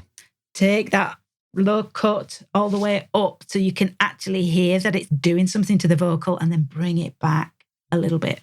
Yeah. And then mute that cut that you just made, mute that low cut, switch it off and switch it back on again, and see if you can hear a difference. And if the difference is doing good things, then obviously keep it. But you'll soon hear that you've gone too far doing that. Yeah. And then you can start to edge it back. It's almost easier to hear if it's doing bad things, and then just keep backing it up. Yeah. So I want to add something to the multiband compression, because Rockstars, I know what you're feeling when you put that on. Sometimes you're like, I don't know, is this doing it? Is this doing a thing? Is this not doing a thing? That's a golden opportunity to take some of the buttons and settings and knobs and crank them all the way, so that you can train yourself. What does this thing do? So a great way to experience that in multiband compression is take a mid-range band and just bring the threshold way down, all the way down, just squash it and then go like, oh, that's how, now I hear it sounding really weird when it's doing too much in that frequency band. Yeah. And, try that with the different bands, compress it a lot, because what's tricky about making some of these right moves when you put it on and it's the correct setting is, again, it gets into subtle territory. Yeah. Where you can be like, I think it's doing the thing, and that might actually be just right. And you can build your confidence up by like really killing it. And then going like, okay, I hear that. I know what that sounds like. I know that sounds wrong. And then back it off until you get into a zone where you're like, okay, it's not killing it. And you might be in the right spot, right? Yeah, absolutely. And you'll find as well that, at least I've found that when you're working with plugins, from Waves or from FabFilter, that they set these things up in the default position where it's not going to get you into trouble. So you can just put it on, set yourself 3 or 4 bands, and the only thing you really need to touch is the threshold on each band. Yeah. And don't worry, don't get bogged down in all the other settings. There's a lot of settings in there. There's a lot of settings because it's each band that you create has got its own individual compressor on it, hasn't it? Yeah. Yeah. So don't worry about that ratio, attack and release or anything like that. Just play with the threshold initially. And to be honest, I hardly touch those controls anyway. This podcast is proud to present Recording Studio Rockstars Academy. Are you ready to take your recording, mixing, and mastering to the next level and make your best record ever? Then visit the Academy to find the course that's right for you. Want to record killer drums in your home studio? Then check out Rockstars of Drums to learn how to record, edit, and mix pro-sounding drums with a professional Nashville session drummer in a Grammy-winning studio. Or if you're ready to start mastering your own records at home, then check out Rockstars of Mastering, where I walk you through exactly how I master my own records using nothing but plugins. Plus, I take you into a world-class mastering studio, Sterling Sound, to meet with Ryan Smith and hear how he professionally mastered my record, Skadoosh, for release to streaming platforms. That's the music you hear on this podcast, Rockstars. And if mixing is your focus, then check out my free mixing course, Mix Master Bundle, where I show you how to mix using stock and free plugins in Pro Tools. Plus, you get a look at how I recorded everything in my studio and multi-track downloads for you to practice mixing and even upload to your website if you want. Are you ready to make your best record ever? Then go to recordingstudiorockstars.com/academy to get started now.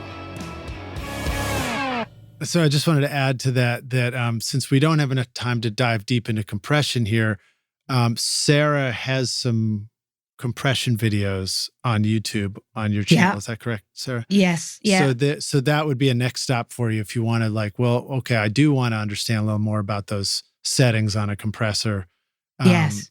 Maybe we can drop a link in the show notes to your videos absolutely. For that. So but please if you go into them expecting snappy 6-minute videos, they're not going to be snappy 6-minute videos. They're me doing a deep dive basically into, compressing snare, compressing kick drum and what attack and a release does. And, nice. Prepare for 30, 40 minutes of me blathering on.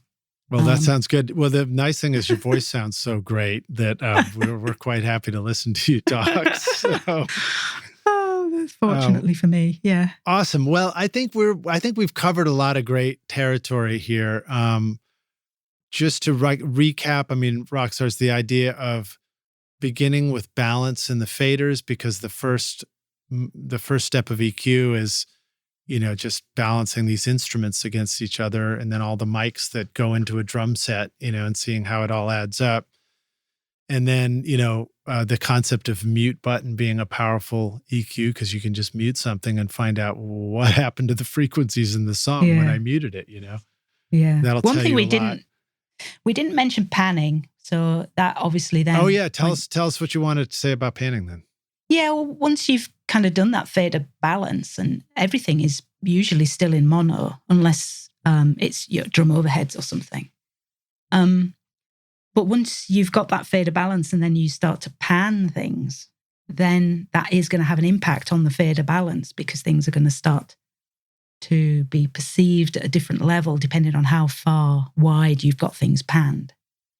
And you're also moving them in the stereo field. So you're creating some space around that part as well. And that's also going to have an impact on your EQing decisions. So panning is equally as important to consider in those early stages before you start jumping to your EQ plugins. Yeah, good point. Yep. Positioning in the stereo field. And, I think there's different ways to think about it. I think one is you think about when things are in mono and they're coming from the same location, the frequencies are on top of each other, and that's fair. And when you pan it out, the frequencies, maybe sort of aren't on top of each other, and they're still coming out of two speakers, But I think that remembering that our perception of sound is still always a very legitimate perspective on what's going on. And so if our brain interprets an instrument slightly differently just because it's coming in one ear more than the other, forget the rest of the science. That's relevant. Our brain notices a sound because it's over on the left or over on the right or in the center. So I just, I don't know if that makes sense what I just said. It's just that sometimes it's good for us to really think about the physics behind it. And sometimes it's good for us to just think about, well, what does my brain think? Yeah. How do I want it to sound? Yeah, because that's what counts. Yeah. Sara, thank you for being on the show with us again. This has been a total blast to hang out with you and dig in. And I know there's so much more to talk about, but Rockstars, please know that Sara's got lots more teaching over in her world. And where are they going to go to find all that out? Yes. The best place to go is probably my Simply Mixing website. So www.simplymixing.com. And that's where you'll find training from me, free. I've got a free drum workshop at the moment. Hopefully it's still there when this podcast goes out. But I've actually got a static mix course that you'll find there, which is covering a lot of what we've talked about today about fader balance and panning and taking the time to make sure that they are correct before diving into the good stuff. But then the next place would be YouTube. Obviously, my YouTube channel is called Simply Mixing. Stick that in the search bar, you should find me. And I've got a whole bunch of videos going into EQ, how to hear EQ. So talking about the decision making and simplifying things so that those decisions are easier for you to make. And then there's my actual kind of mixing business website, which is www.musicmixpro.co.uk. And then, I'm on Instagram. You'll find me on Instagram and Facebook. Okay, groovy. Well. And we have links to all this in the show notes too, Rockstar. So you can just scroll down, click any one of them, go check them out. And then also don't forget, go listen to the records that Sara is making, because we're all listeners first. And so we know when stuff sounds good. And when you hear that, you're going to be like, okay, this is a good place to learn. So, Sara, let me ask you our closing question again, which we've done before. We'll do it again.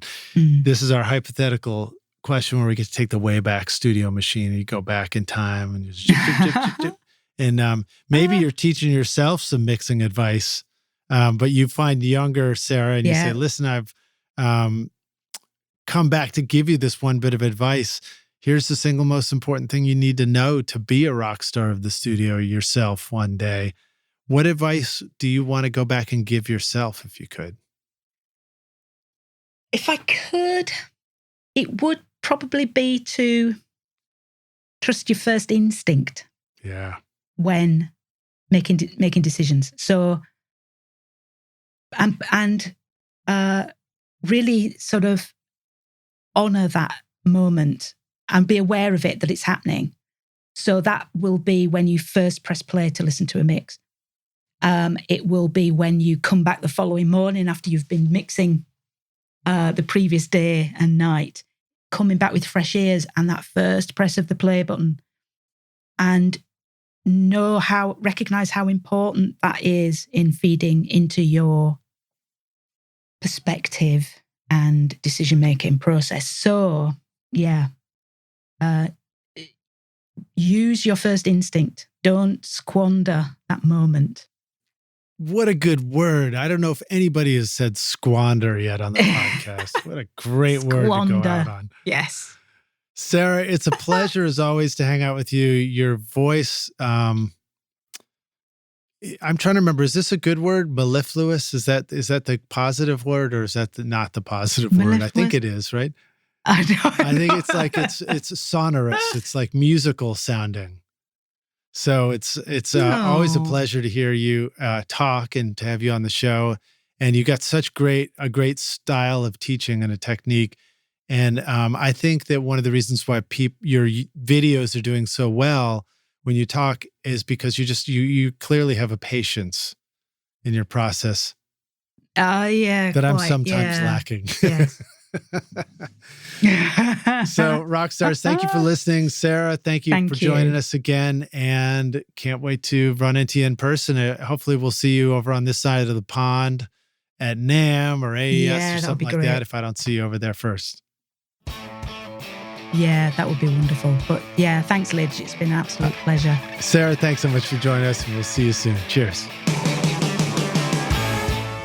Thanks so much for listening to Recording Studio Rockstars. If you enjoyed the show and want to help make it better, then please share this episode with your friends on social media and leave a rating and review on iTunes to help the podcast reach more rock stars like yourself. You can click directly over to iTunes or go to rsrockstars.com/review for an easy explanation. And remember to hit the subscribe button to keep up with weekly episodes. And if you're ready to make your best record ever now, then head over to Recording Studio Rockstars Academy, where you can start with my free course at mixmasterbundle.com. Thanks so much for listening, and thanks for being a rock star. I'm Lidge Shaw, and this is Recording Studio Rockstars. Now, go make great music.